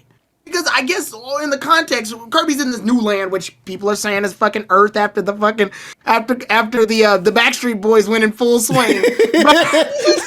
This takes place after the events of The Last of Us. Yeah. He found himself into that rip-off Disneyland that was in freaking Japan. This is what Kirby was doing while we were in quarantine, not allowed to get out of the house. Kirby was having a fun time because, bro, he's out here smashing, swallowing goddamn vehicles and vending machines and shit. We've never actually seen Kirby absorb anything man-made. I think everything. Okay, I want to point something out. He swallowed. Oh yeah, that's VLC Media Player. Also, So Kirby swallows a fucking Western vending machine and then turns it into a Japanese vending machine. That's weird. Hey, it is just part of the Kirby features. You go back on the footage, it's like a fucking Coke machine. Like a Western Coke machine, and then he turns it into a Japanese vending machine with the fucking flap in the front. Yeah. Yeah, you're right. The flap isn't there this time around. Actually, let me see. Yeah, look at that. It's a Western fucking machine. Like it's a Western style machine. And then you see that flap is like a Japanese style flap. So it looks like they took a Western vending machine and a Japanese vending machine. Well, they probably did the Western one first because it's more noticeable, but they used the Japanese one logic-wise because it works better for what Kirby's doing. Well, and also I expect to see freaking Kirby vending machines in Japan. Yeah, I mean, Kirby's like the one type of character who can do any strange gimmick, and we don't really the fucking scissor lift. Yeah, you don't need a fucking certificate. You don't need a fucking certificate to fucking use a fucking scissor lift in this game. Kirby's like the one character. Kirby's like the one character that can do a strange gimmick and nobody really question it. They just go, "It's Kirby," and then people go, "Oh, okay." Yeah. Like when he was Yarn, remember that shit? Yeah. Oh yeah. Nobody questioned it. I mean, there's a reason as to why it happened, but nobody cares. It's fucking Kirby. Remember when he was a ball and all you had to do was tilt your fucking Game Boy to the side? Nobody questioned it. It's Kirby. Who cares? Yeah, like Kirby is. I guess that's kind of the point Sakurai made with Kirby is that he can do whatever the hell he wants. Like in all retrospect, I'm not sure how the hell Kirby is not damn near a god at this point because he pretty much can do whatever he wants. Well, I mean, he survived the fucking Smash Holocaust. Yeah. He's actually killed gods, if I'm not mistaken. Yeah. Yes, killed. I know what I said. But yeah. So the mouthful modes made me scratch my head when I first saw it, but then afterwards I'm like, it's Kirby. And also, I think he's imitated car powers before, but he's never tried to absorb a car. Yeah. Yeah. Yeah. But I'm gonna be real with you. The funniest thing to me about this entire presentation was literally the very end of the shot where you just see Kirby out here actually riding into the next land so casually. He's just riding in the middle of goddamn nowhere on the bridge. I just love that so much. It's one of the dumbest looking things I've ever seen, but it's so goddamn hilarious. Also, you notice on one of the other forms he actually imitates the fucking Katamari Damacy. Yes. Oh shit. It's actually a reference to not just that, but also to Kirby 64. There's an ability, which the spike, I think it is, or the needle. I'm sorry, where you can do that, and it's absolutely incredible. I love this stupid Kirby card, bro. It's so good. Time for an oil change. Yeah. Oh god, how does that work? I don't know. Open wide. He's got to swallow some old gasoline, bro. Gasoline. Man, that radio worked real good, bro. But we got to talk about the horny of the week real quick. So it sadly ties to Kirby. I'm sorry. No. Yeah. Let me present to y'all a little character that's in this game that appears for the first time. Her name, you could see right there on screen, is her name is Claraline. What the fuck is that? No, why is this thing in my wholesome Kirby game? What the fuck is that? Yeah, so Kirby's eyes were angry. That means it's an American game. No, that's the U.S. footage being shown. Yeah, that's the U.S. footage. Kirby can't get angry in Japan. Exactly. It's always pure joy. But yes, so just to let people know, Claraline, when she got first revealed, I shit you not, in less than half an hour, there was already fan art of her. Not even less than half an hour. What the fuck? Before the Nintendo Direct was even over, there was already pictures of her. I shit you not. Pressing the fucking pause and shit. Damn, man. I don't know how. Man, what the fuck is that? you get the flooded pixiv, you got to press the Art 18 mode. Oh, God. Damn, bro, this new Kirby game really going bizarre this time around. All I'm gonna say is I like the armadillo boss, bro. Yeah, it's what was his name? It's Dylan's awkward ass brother that we never got to see. Kirby just enters mouthful mode, but he's on top of a bottle of lotion. Oh, and the squirt is still on, like the hole of the squirt bottle is still there. Squish. Oh shit. Oh, This is Kirby mod now. Fuck this. So how has nobody drawn a picture of Kirby? Don't give them ideas. With the No. No.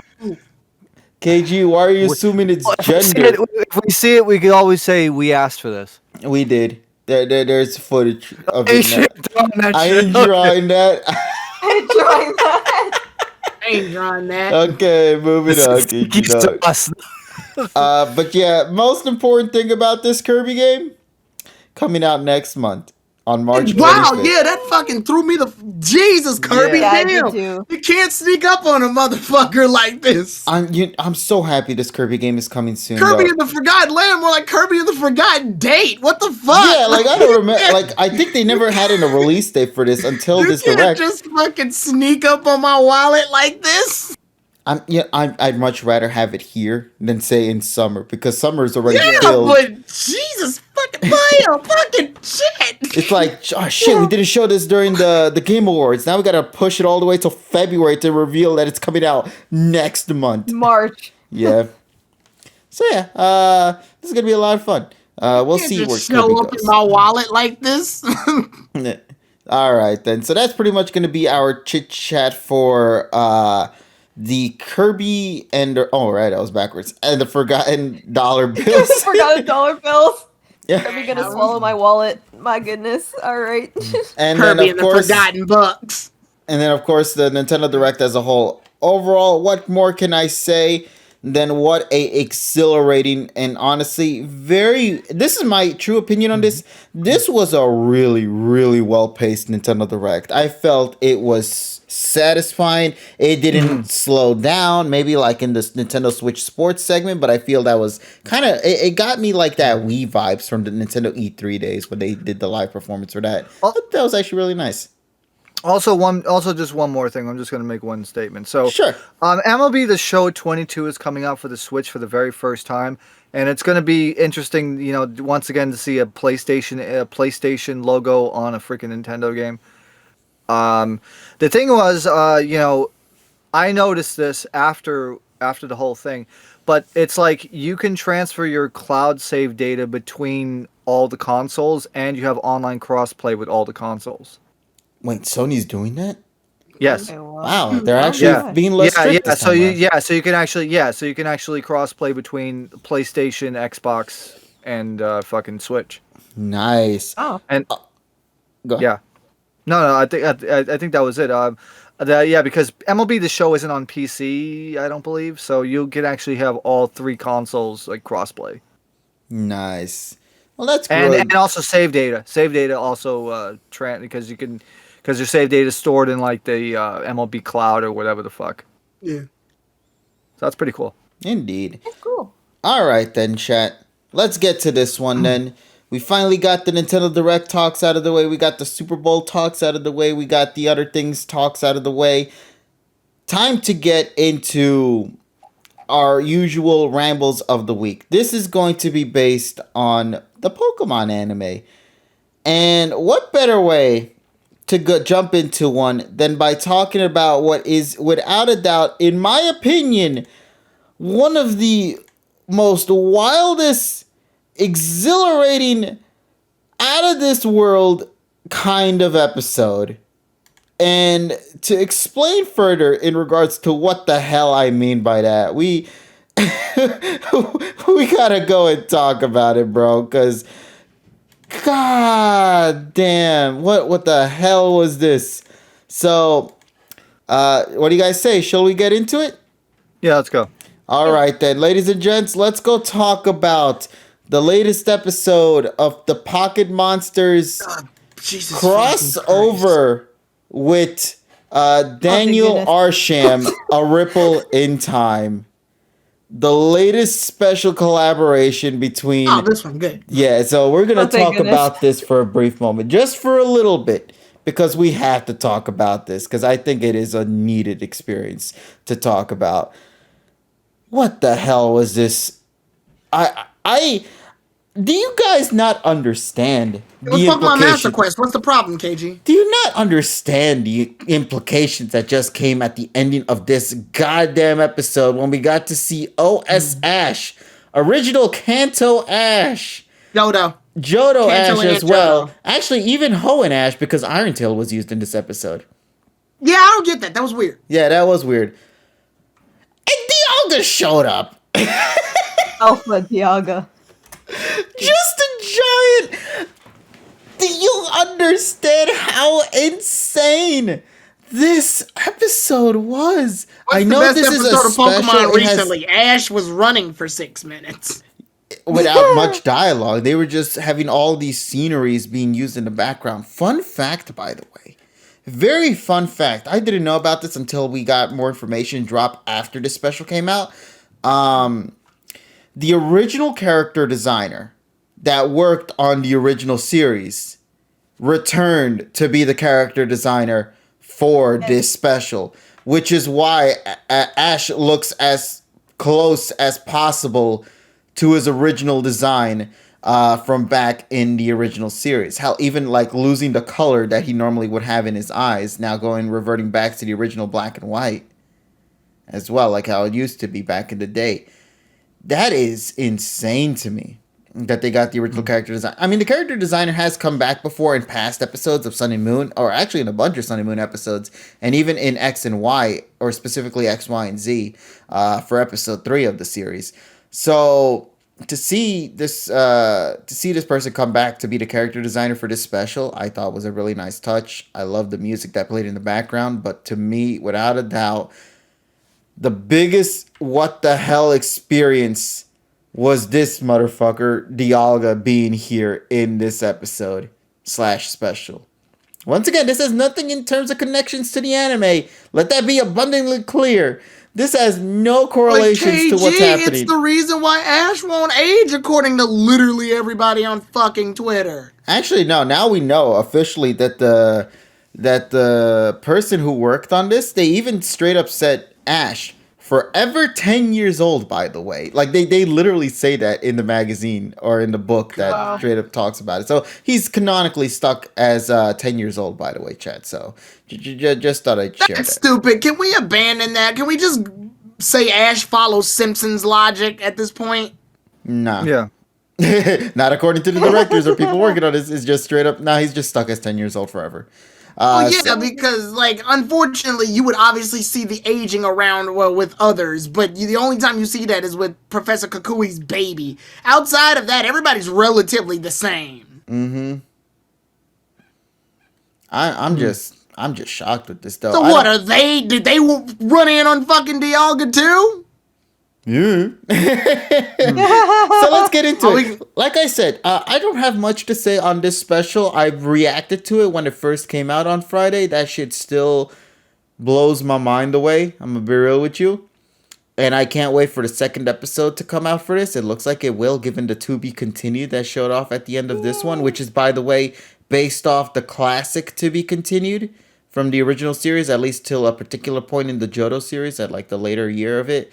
But the classic to be continued, when the screen just pans out to the black background and you just see the words to be continued there, was brought back for this special. There was a lot, and I mean a lot of references that you have to pause to look at. From Bill's Lighthouse, which showcases all of the Pokemons that were at the door, amongst other things. Let me see if I can find that shot in particular. I think it's this one. I'm gonna watch it afterwards because I haven't watched and also, it. by the way, this is English subbed as well. They actually have, which we did get a peek of that in the trailer of it, but here they show it off Official better. subs. So nice. I read them in like my Veronica Taylor Ash impression that I normally do, and it fits. I even did like when Veronica Taylor did this thing where she would give Ash like these airs of breath, and you could hear them, and like it really made you like see, oh yeah, this character's doing stuff that made them seem a little bit more flexible, because normally that would just be silenced or anything, or maybe Rika may do something, but outside of that, freaking when Veronica does it, she'll go like like, you know, those little gasps of breath. And they fit really well because of the way it's drawn. Yeah. Like, Ash's mouth is gaping open for the most part in some of these. Yeah, because he's just shocked. He's absolutely shocked. And this is something I did bring up, Kuro. Thank you for bringing that up. I don't know if it was just me, but the way this episode or special was drawn, this is kind of, to me, this might sound weird, but this is the DBS Broly film kind of level in terms of like. I will say, I was gonna say, like, while it is a callback to obviously his Kanto and Johto, you can see some varying differences. Like, for example, the hair that Ash has in the front is a bit bigger than it normally is, and also it's also not sharpened like it used to be. And his arms and shoulder length are a lot smaller than his actual Kanto and Johto, where they were much thicker and bigger. Also, the Z's are a little bit more. Yeah, the rounded. Z's are a little bit more curvy instead of straight. Yeah, so it's like it's like a classic. It's classic, but it's modernized. neo-classic. It's more classic. No, than M20 Satoshi is different than this. Yeah, I was gonna say it's more classic than M20 Ash, but it's less classic than his Kanto Johto counterpart. It's like a weird little it's a ripple, if you will, in time. It's in between. It's in between. You know what it is that really threw me off guard with this? It's the shading in the hat right there. Like in the top of his forehead. Yeah, it's modern. Because this was also in the original series to an extent as well. But it just looks and in the original really, series, really his shirt is more black, where here they made it like a greenish dark. That is probably due to the lighting, like color. No, the color. Coloring. Yeah, because you gotta remember different technology. Well, it's also because remember it's probably different color temperature. Oh yeah, I know in the movies, in the last few, especially the Johto movies, when Ash's shirt was up to like a level of light, you could see the dark green. Then finally, like it took a while, but back then they didn't show it off because lighting, technology limitations. Let me see if I can find the biggest problem though is that the movies are mastered in 9500 Kelvin, whereas Western TVs were calibrated to 6500 Kelvin. Oh yeah, and then again, I can also see that like as time passed, I think the writers didn't know if they wanted to make Ash's shirt straight up black or dark green, and they came to a consensus of dark green by the time he hit Johto. Yeah, you can even tell it within the openings as well for this. Yeah. Shot. No, but this is really good. Yeah. Like I really, really enjoyed. Really nice shot, by the way. Yeah. Really can I just say, please, if this is like a little. I know this is a stretch, and I've always want to be clear about that. I always like going for like out of those reach statements, but this is something I hope that the next generation anime could do. Can we bring this character designer back to work on the next series, bro? No. Listen, I don't want OS Ash to come back, but I want the character designer for this one to come back. No, I haven't had a nostalgic feeling for for I want this. Pokemon. I want Pocket Monsters special anime. I do too. With this guy. Oh, if we're talking about the person who worked on this with the Gen, it's a wrap. Getting Wane as well to help out with that shit. He's gonna know all the details. Cockpit is back, so we got to do it. Yeah, exactly. But I'm just saying, like, if the Gen 9 anime is going to once again go through another art direction change, like how it looks to be every generation now. I mean, to be fair, every generation has done it to an extent. But really, with Gen 5 and onwards, it's really become more prevalent to the series. Blessed Wishes was a big change. X and Y was a big change. Sun and Moon was a big change. Oh, they made his eyes black, by the way. I'm legitimately impressed. Before. They reverted back to the original style. They didn't put the weird hazel on it this time. I think there is a shot of it with the hazel, but let me see. I mean, it is. Okay, at its core, it's supposed to be hazel, but much like the shirt, in different lightings, it's black. No, there it is, right there. That shot right there. You see it, but it has to be super close. Yeah, it's up to the light because just like with real eyes, when they're exposed to too much light, they change the dilation. So yeah, that makes sense.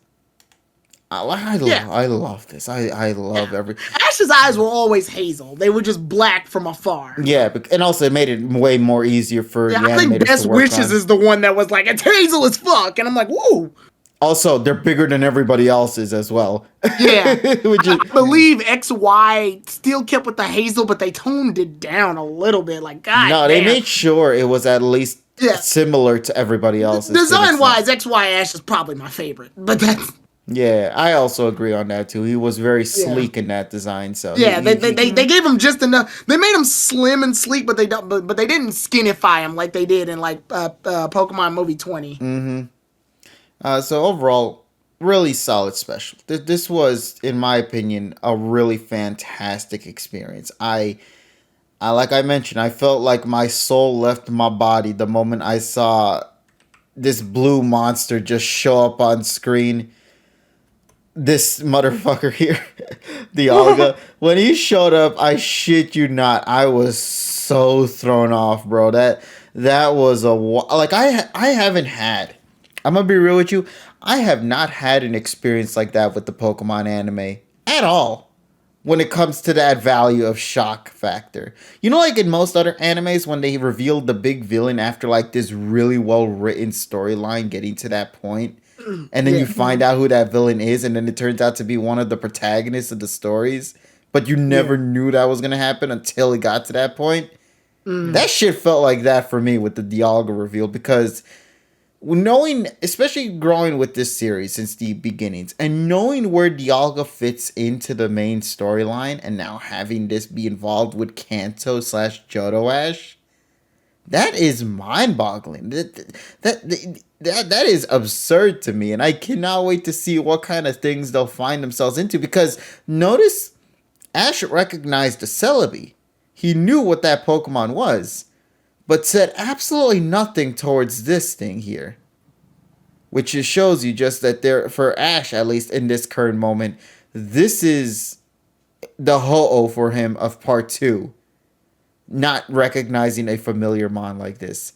I'm just saying, I would love to get that kind of situation again with like another Pokemon anime series, like where they reveal a mon without any explanation as to what the hell this thing is, and just move on to the next adventure until we get to the next generation, because that's what they did with Ho-Oh, and I don't think we've ever had a moment like that ever again in the series, in my opinion. So, overall, really solid special. I got not much more to add. Maybe you guys here in the call have anything? He kind of wanted Palkia to show up and say, "You see the son of a bitch?" He's the motherfucker that called me a son of a bitch in the 10th movie. The hole in the moon. Yeah, 10th movie. Yeah, 10th. 10th movie, yeah. The hole in the moon. Look at the moon. There's Yeah, I know.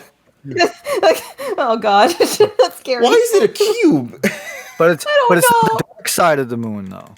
He pissed on the moon, and it came out square shaped for some odd reason.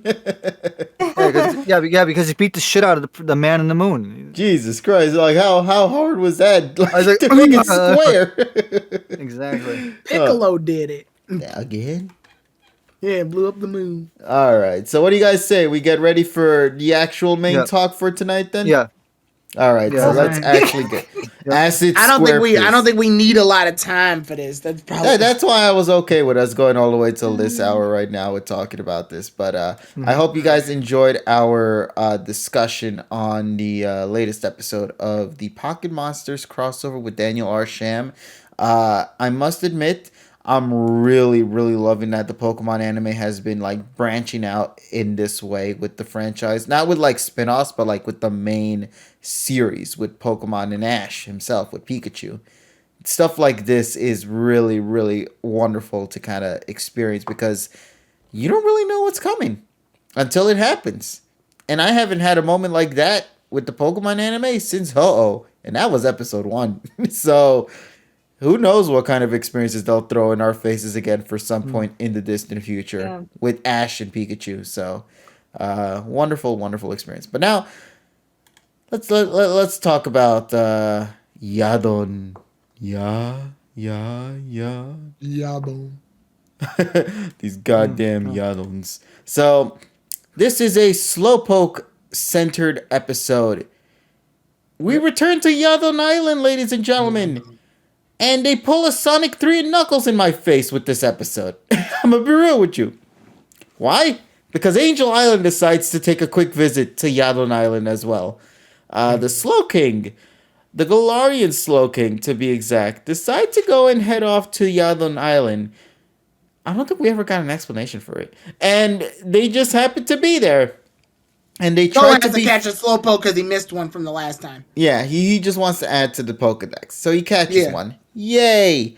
Why are we still here then? So we continue seeing we gotta fill up 24 minutes. I think that was another thing as well to bring up too. And what else was I gonna say? Yeah. So the Galarian Slow Kings, they come in.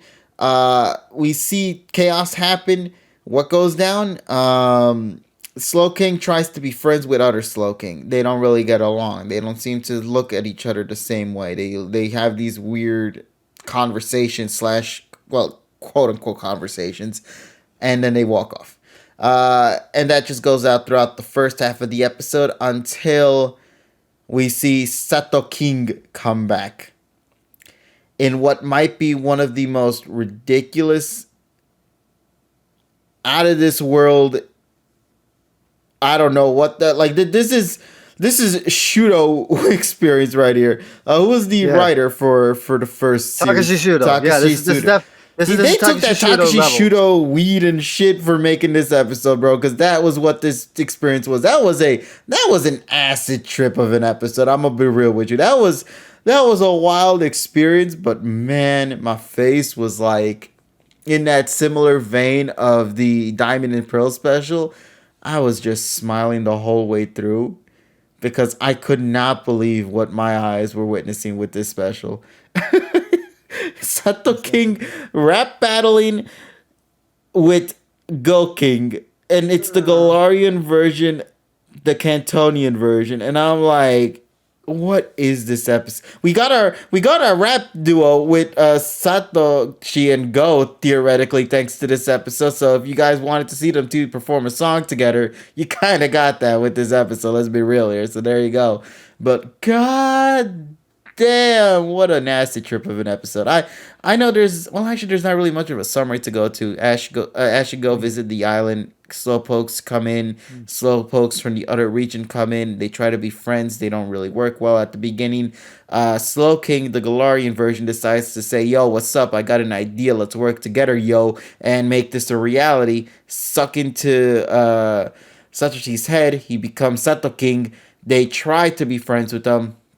Doesn't work until Goking comes in, and then these two rap battle with each other, start throwing beams out of their goddamn fingers, and start rapping with each other, thus causing this polymerization between this bowl of ramen and these nuts, and fusing them together to create this spicy ramen soup that apparently all of the Slowpoke enjoy. They say, yo, this is great. I love this. Is it curry? I thought it was like ramen soup or something. But point of the matter is curry ramen. Curry ramen. There we go. Thank you. But it's not ramen. I'm going to explain that in my... All right. Well, yeah, curry don't worry. udon, I'll leave that sorry. to you. You're the expert with the ramens. Or the food in particular.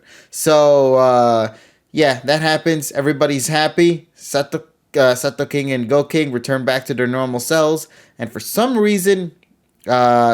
They leave and head off, and like I mentioned, in like a Sonic 3 and Knuckles vibe, where they just lift the goddamn island. It looks like Angel Island, or Angel Island in general, and it just flies off and disappears. To be continued. Yeah, I don't know what more to say to that. Yep. It was so wild ass experience. Was it a bad thing?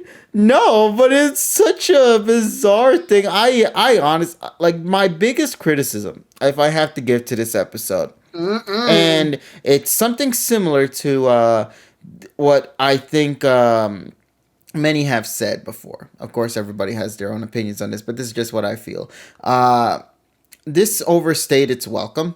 I think it still would have worked.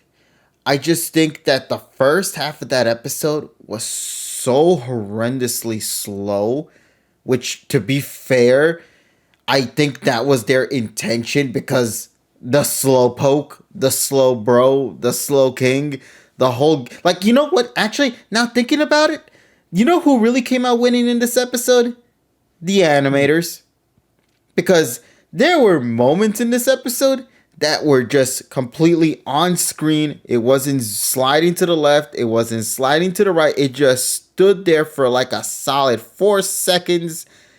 I'm pretty confident the animators were probably relieved to know that all they had to do was just put a PNG file for that moment, and they didn't have to animate anything in that particular segment. Like, this must have been an animator's dream come reality for this one. So they must have benefited the most from this episode. But outside of that, though, acid trip of an experience. I don't know what more to say other than it exists.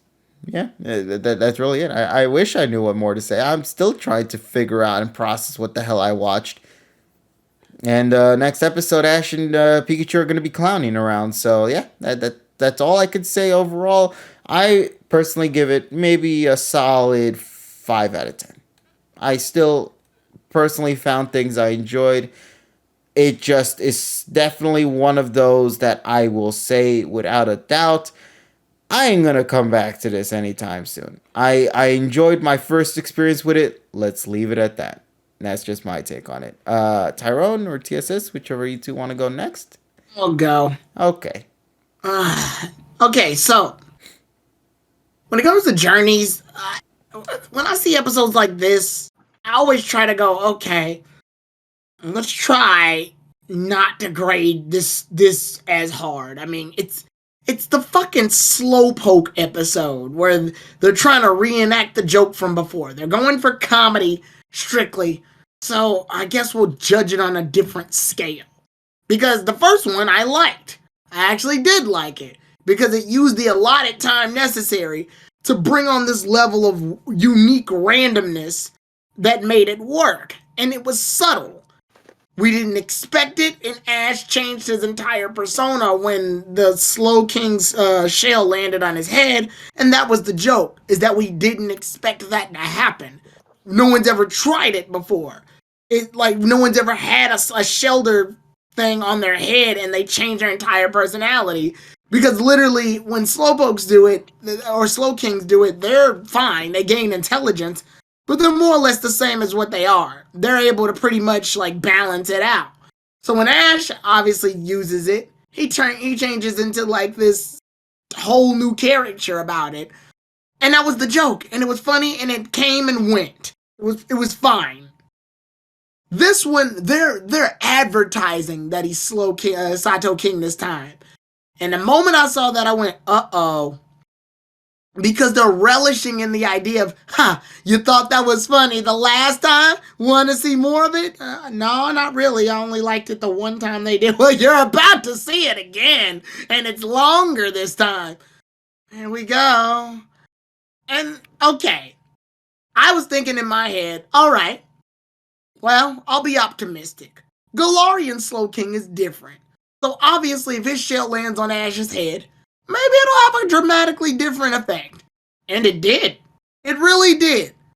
The problem with this, though, is that once they did that joke, they did not really know where to go with it other than to just make him have this giant rap battle against Go. And I don't even mind the fact that they had the rap battle. It's a bit corny in my taste. It's cheesy as all fuck. It looks very unsettling when you're just staring at it, because it's like, oh god, this isn't even good. This isn't good at all in terms of it's not bumping, right? I mean, and obviously I'm not expecting rap to be like it is here in the West, but at the exact same time, it's not even something that makes me that I would want to sing again. It's just something that looks jarring. I'm looking at it, I can't look away, but I don't want to keep looking at it. But moving back on the subject, my biggest issue with the rap battle was that the moment Ash gets the damn shoulder on his head, he goes, yo, Go, I challenge you to a rap battle. We're gonna rap battle. Don't tell them. I would much rather have all the Galarian Slowpokes that tried to take over, right? Have all the Slowpokes try to eat the spicy nuts instead of the regular food that they were eating.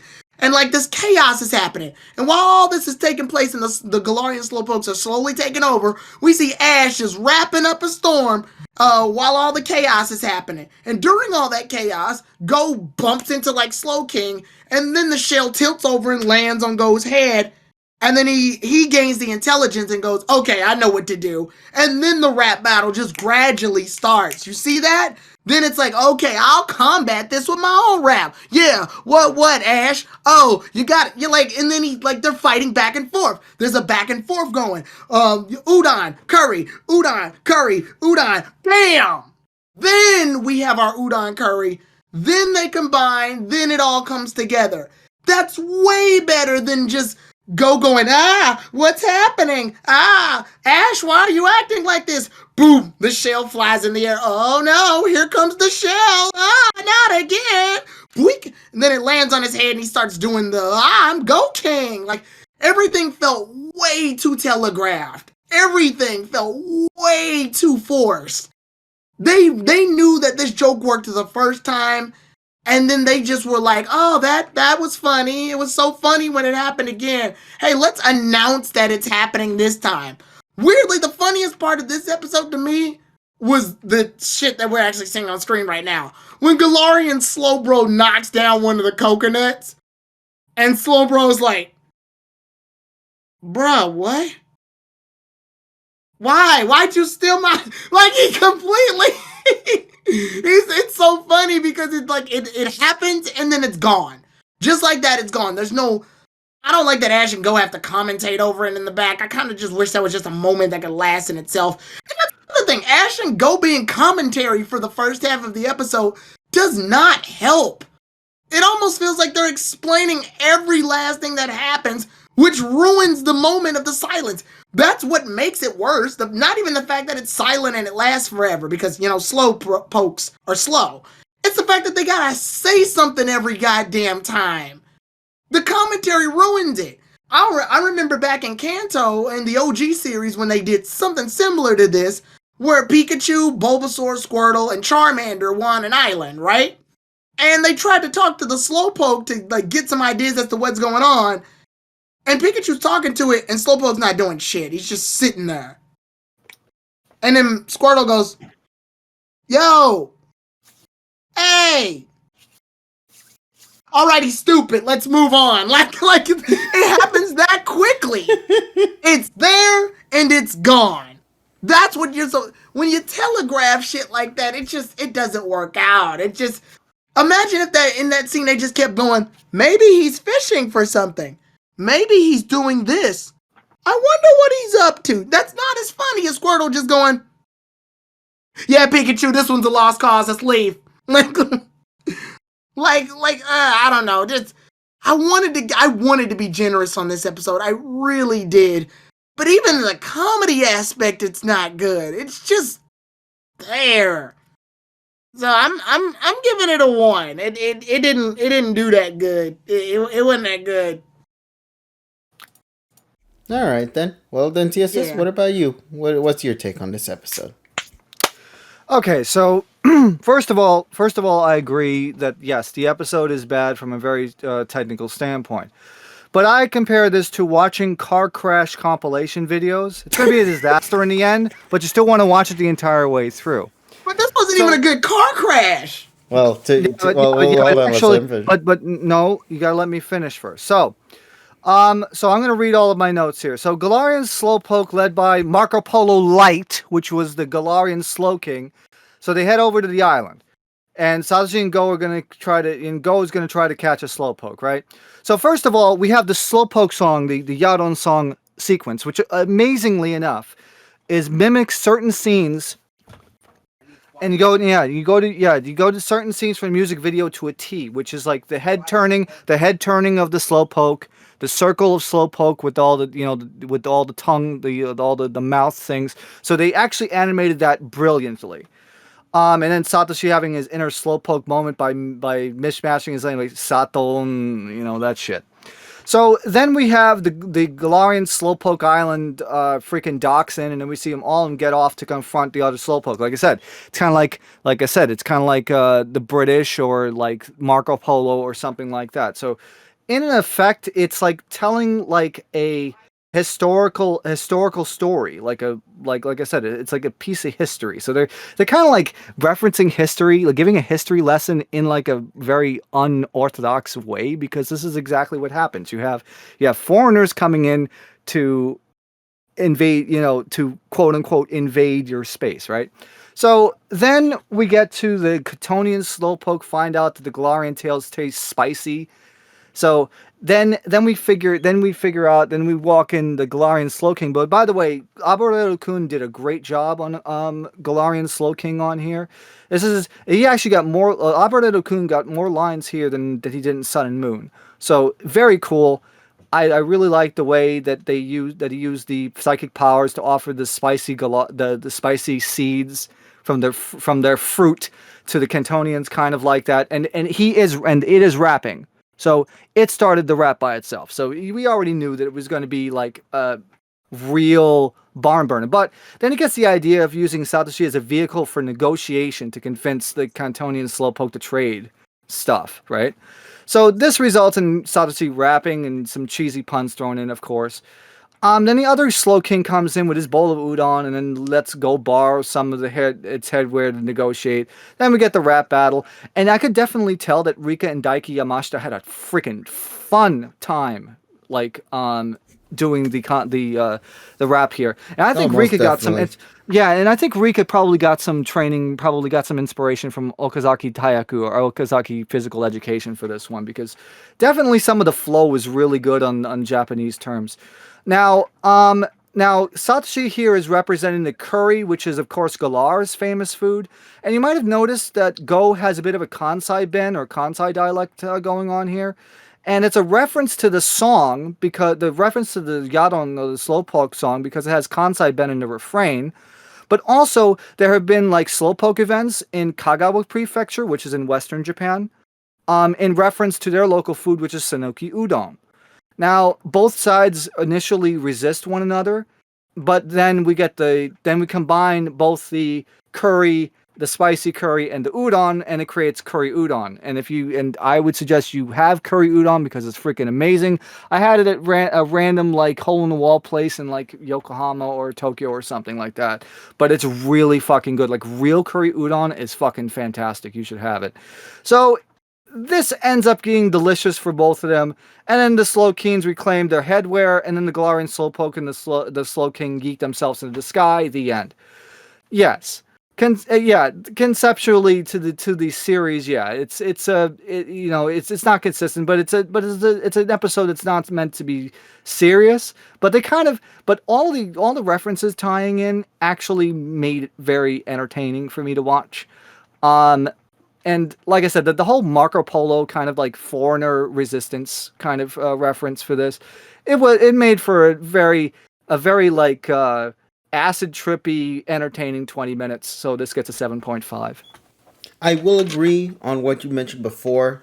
I didn't elaborate on my side, but I agree wholeheartedly on the Rika and Daiki having a blast with this episode, because I know for a fact they, especially Rika, because having to voice a character for so long and having to keep it consistent, consistently the same style throughout 20 something years now. Yeah.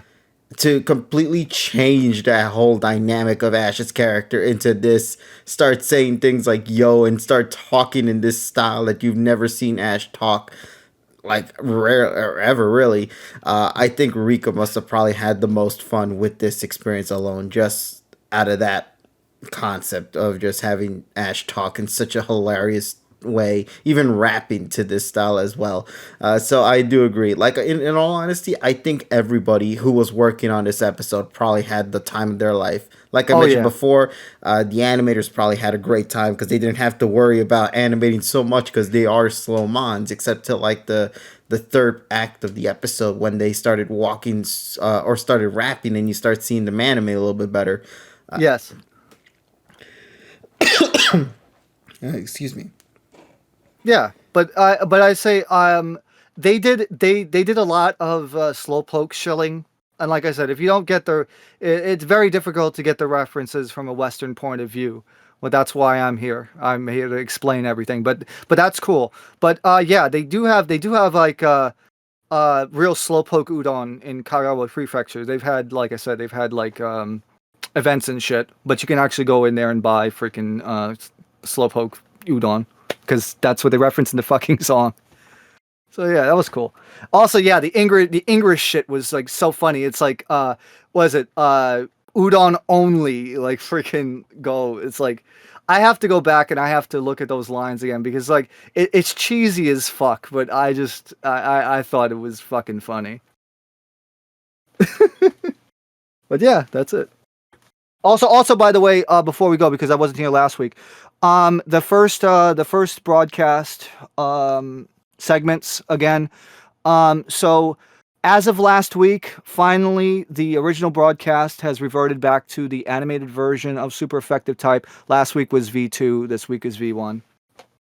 So because they had that one 2 weeks ago where they had the live action stuff, the live action like kids and stuff with the live action video, and then after that they went back. So that promotion's over. So now they've gone back to the animated version of Super Effective Type. Oh, thank God. The live action version actually was pretty good, but the problem is they only did well, it's not only that. Well, as I said, it took them like 3 weeks to fix the fucking like Pikachu fucking glitch shit in the live action version, and they were only using the first verse of the song. They didn't make they never made a second verse of the song for the live action one. Oh God, so it's repetitive as hell too then. Yes, indeed, yeah. Well, on the bright side, we're back to what things are now with Journeys. Well, at least till when we get the new ending and opening of the series, but who knows when that'll happen. Yeah. Also, apparently there have been like new scans coming up, but we'll talk about it next week. Yeah. Obviously, the Marnie stuff happened, all that stuff as well. The Charizard or Lizardosha. Yeah, Leon's 100th episode, basically. That's also a thing that's happening. Personally, to me, I don't know how this whole debacle about like there's supposedly being a Leon arc happening when there was never confirmed that there was another Leon episode coming again. No. But people already came to the conclusion, oh shit, Leon arc incoming, and I'm like, nah. I don't see the sauce anywhere. Yeah, you gotta see like the Posh article or something. Oh yeah, next week people have Butterfingers. Ah yes. Since you enjoyed the rapping segment, are you retracting your statements many streams ago that you watch? Oh yeah, because you did state that before, and of course, obviously, you weren't being serious then. But I guess to elaborate. I mean for that purpose, because here's the thing: Satoshi was not Rika was not rapping alone. It was with Daiki.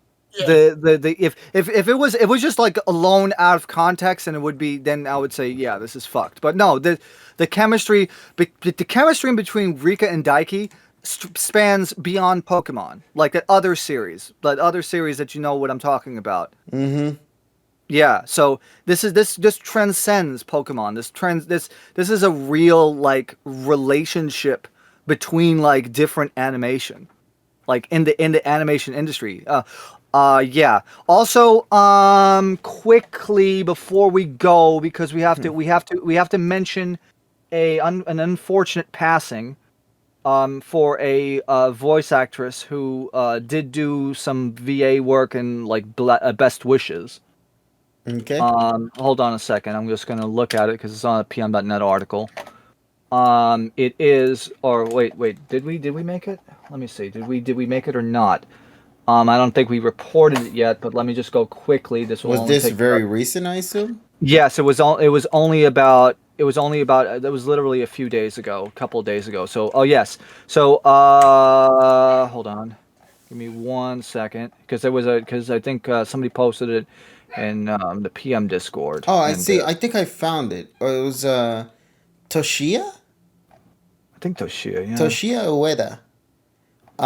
Yeah. Who was somebody 31. who's been 1933 to 2022. No, that's old. No, that's old person. We're talking about a young person. Oh, a younger one. Oh, I didn't know. Yeah, about this that she was. In like case 30, you're wondering, just to make sure who this person is, though, Ueda was the one who did, I think, the mystery man in the original OS series before I think it was revealed to be Blaine.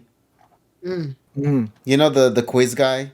Yes. Oh yeah. Yeah, he was the one that did for that. I Yeah, don't see the other one. Yeah, I don't. Yeah. The funny thing is, I think it was posted in my Discord, but not on. But we didn't make an article for it yet because I think it's just like a minor role.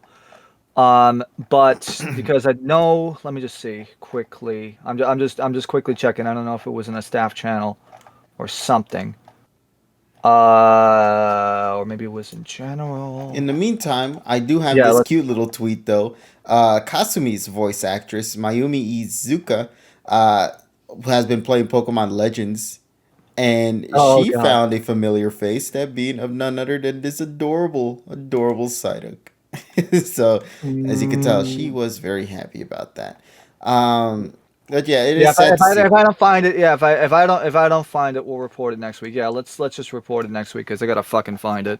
Yeah, once we get I more mean, articles to it was come an out for anime. that, though. Yeah, it was a no, it was an anime news network article, but oh yeah, okay, Saki That Nita.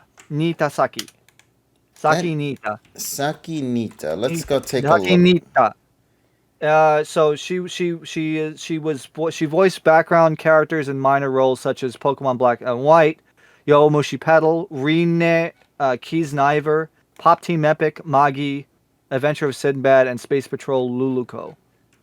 And she also voiced roles such as Pakuri in Kill la Kill, Bridget Faye and Cash Dop in D Greyman Hollow, and young Shunsuke Imaizumi in Yowamushi Pedal.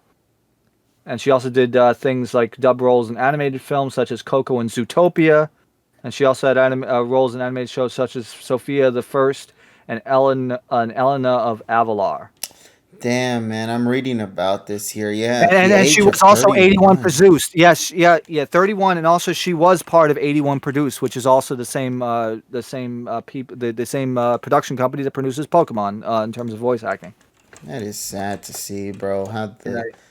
the innocent die so young like that. That is tragic. to Yeah, hear. yeah, it was cancer. I think it was yeah, it was melanoma. Holy Yeah, crap, that's what I'm reading. melanoma. Yeah, apparently, let me read. Tumor in the nervous system, central. Melangioma. Damn, bro. That's sad to see. But may she rest in peace, though. That's the only thing I could really say to follow up on that is I can only hope that now peace has finally came for her and people can appreciate the work that she has provided throughout the world of anime culture and games and whatnot that she's been a part of. So, yeah. But the most iconic ones I see here that she's done is let's see, Fuguhara Aizenbo from, as you mentioned before, Kill la Kill, Yowamushi Pedal as Yuki, the little character there, but doesn't really have that many showcased like role names in my anime list, sadly. So I can't really pull out a lot of Yeah, I gotta references see. to I gotta characters. see where she voiced in Best Wishes. I don't know because I don't think we have her even in the staff database. Yeah, So we gotta not see. even my news or my anime list has anything about her at all whatsoever. So yeah, Yeah, she it's seems kinda, to be like a come and go kind of actress. yeah. Sad to say, but yeah. Yep. All Okay. right, so once again, we'll probably hear more information about this because this literally just came like a few hours ago, but the death was a couple of days back, so we'll probably hear more information by the time we come back to this next week and Yeah. learn more about it. But also alongside this, we also lost another Pokemon VA, the one who did the Mystery Man in the OS series, which I think was Blaine. So yeah. Yeah. Sad times are out, but like we mentioned before, it is sad to see some go, but it's often important to also pay respects to the work that they've contributed to the world of entertainment as a whole. So for that, Yuki Nata, thank you for your contributions. You did so much for those who appreciate the world of just anime and entertainment in general. And nothing about that will ever go away, for sure. Now, shall we go and wrap things up then as a whole for us tonight, Yes. peeps? Let's All go. right, so let's get into it. Let's go and wrap things up. Ladies and gents, we have a very funny week throughout this week. Tomorrow, I guess, what are we doing tomorrow? Tyrone, you would know Arceus. this. Huh? Arceus. Okay, more Arceus Yeah. tomorrow, chat. So Yeah, we look got for- post game shit. Remember? Yeah. Post game shit to do. Oh, man, I forgot about that. You know why? Yeah. It's just because I've been so happy that we finally came to the main story closure. I just feel like relaxed. Yeah, but now. there's more. But there's more. I know, but wait, there's more. So tomorrow, chat, we will return to Legends Arceus. So make sure to tune in then and see us maybe do good. Maybe. So there's that. What else is there? Wednesday, at least on my channel, I think we might do Mario Kart because everybody's been asking for Mario Kart on that part there. So we'll probably play some Mario Kart 8 Deluxe leading up because I think from now till March we'll have sufficient amount of weeks pass by to do the tournament based style thing that we'll do for that. One thing we didn't mention, by the way, is that this weekend coming up will be the Nintendo Switch Sports demo. Oh yeah, I was Online about to demo. bring that up actually because it begins on Friday, if I'm correct. Yes. So I think after reaction night, I think I might do a small follow-up stream with the Switch Sports. So I'll probably have some fun with that. But yeah, so for me, once again, tomorrow Legends with Tyrone and the crew. Wednesday Mario Kart 8 Deluxe. Thursday, Tyrone, I think it's your turn for the pick, correct? Yes. What choice have you came up with? I don't want to default to Sword and Shield, but I know the new VGC rules are out, and I want to try them. I got it because I haven't even formed an idea for a team yet. Let's go to Pokemon Showdown. Showdown? Yeah. That way we can fight anybody we want, and we can fight each other. Huh. Interesting. Yeah, let's hop on Showdown. Okay, I see no problem with that. We got to talk with Terrell about that too, just to make sure. Yeah, it literally lets you build your team out of pretty much anything, and that gives you. I usually use Showdown as the basis of when I make my team in the actual game. So I think we should try Showdown. Okay, I see no harm in that. I think that'll be a lot of fun. Because I wanted to play Sword and Shield to get my team together for the new set that just came out, which is going to be lasting all the way until freaking August. So I'm guessing VGCs, they pretty much know that the new game is out and they're trying to figure out what to do until the next game comes out. But yeah, so normally my process is that I do Showdown and build a team first, then I go to Sword and Shield. But this happened so rapidly in between all the other shit plus Legend Arceus came out, I didn't have time to do that. So I guess I'll do the Showdown shit here. All right then. Well, there you go, chat. That's gonna be for Thursday then. We got Showdown, and then of course Friday reaction night. What else could it possibly be other than that? So yeah. Anything else, Tyrell? What about your Wednesday though? What's Wednesday for you? On Wednesday we're continuing the romance visual novel Love Cubed. Because I really like that, and also today or tomorrow. You can watch it. It's Valentine's Day. Well, technically it was. For you guys, it's still Valentine's Day, technically, where I'm at. To celebrate it, if you guys haven't saw the stream already that the girls and I did, you can still check it out on my YouTube channel. It was literally playing as a premiere in the background while the pod was still on. You can go to my channel and actually play the video that I made, which is Battle of the Ships. So you can actually see us put the anti-poke ships, or at least some of the more popular ones. We put them on a tier list, and we compiled a pretty decent tier list that involved everybody for the chat, me, Emmy, Nessa, Kay for a little bit before she left, and Polly, and we all conglomerated together and made a pretty balanced list. And I'm curious to see how people will think of our concoction, our tier list that we all made together.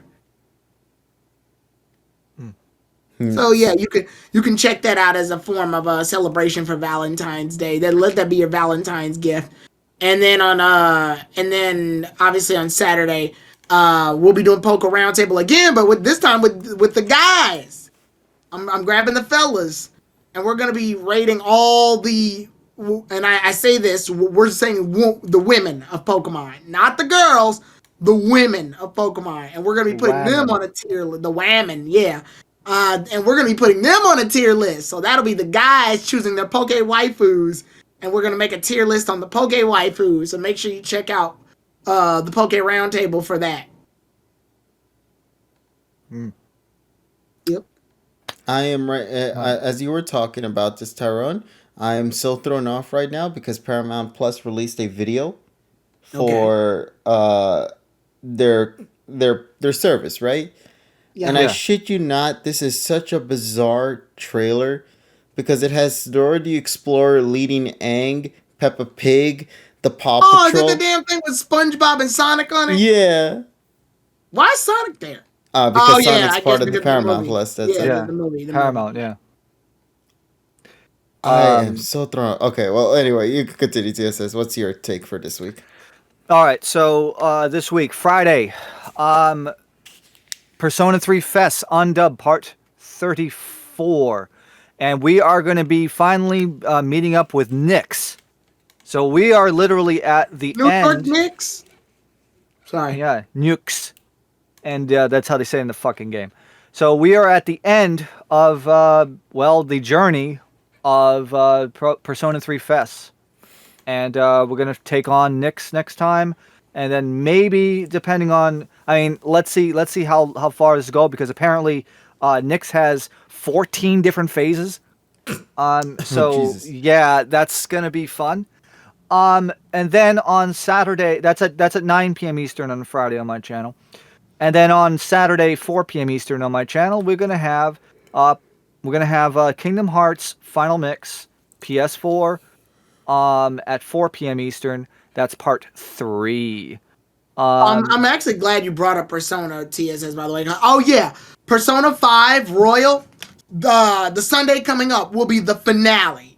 Cause it was supposed to be yesterday, but Dr. Maruki is a bitch ass motherfucker. Yeah, so this Sunday will be the final battle against Dr. Maruki, ending off the Persona 5 Royal playthrough.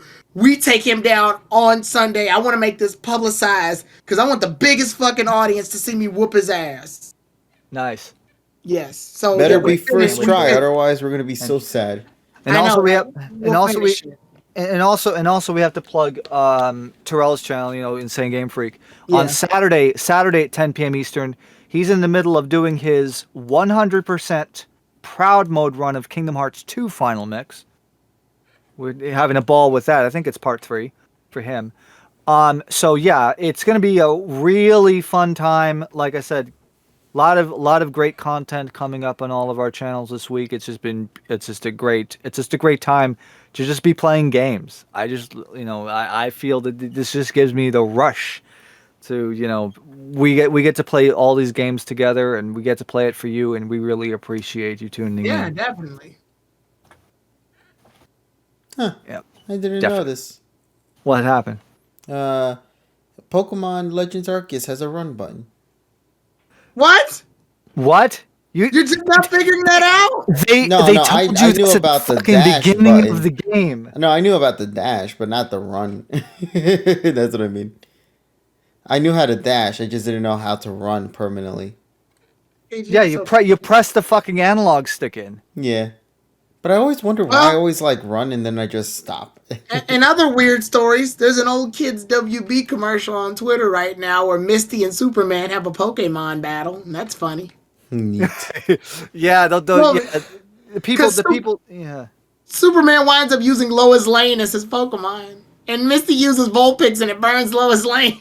Yeah, those intertestable state segments on WB, especially in '99 and 2000, they were on point. I mean, even Freakazoid fucking beating, trying to avoid Pokemon and shit. Like that after she gets burned, Superman's like, oops. But it's not it's not like a sad oops. It's like he smirks when he says it. What the fuck? Oh my god, this commercial's weird. Well then again though, then it did the same shit with Yu-Gi-Oh! Like in 2002. Yeah. I remember. I loved it. Little Yugi was at a restaurant, and the guy goes, "What do you have?" And then Yami's like, get the chicken, and he's like, Little Yugi goes, "I'll get the hamburger," and Yami Yugi goes, "No," and then he goes, "What else would you want?" He was like, and Yami goes, "Fine, get the fries, but don't forget the ketchup." I'm like. Oh God! So stupid. I love shit like that. Yeah. I still remember when like in 2001 they accidentally played Nyarth No Party during WB Kids WB airing Pokemon in like an afternoon slot, like 3 o'clock in the afternoon. So yeah, that was that was something. And then the funny thing is, after that episode, they didn't show any Pikachu's jukebox anymore. Insane. It's like that was fucking crazy. But yeah, thanks guys for watching. Indeed. Yep. Let's go wrap it up for tonight. I'm gonna go night now. So y'all go and take care. Be safe. Wash your goddamn hands. Oh wait, Taste is here, so you could say it. Wash your fucking hands. Thank you. Yeah, wash your fucking hands, KG, not your goddamn hands. I'm sorry. I gotta be the only one clean. He has to be say so. Wait, what? What? Like Doja Cat. Oh man, but yeah. So, you say so. Okay. but yes, we go night now. Thanks everybody for tuning in. Y'all are wonderful. We hope you guys enjoyed tonight's session. Take care. As always, make sure to have yourselves an awesome day, and we'll speak again next time, as in tomorrow. So later, everybody. Bye bye.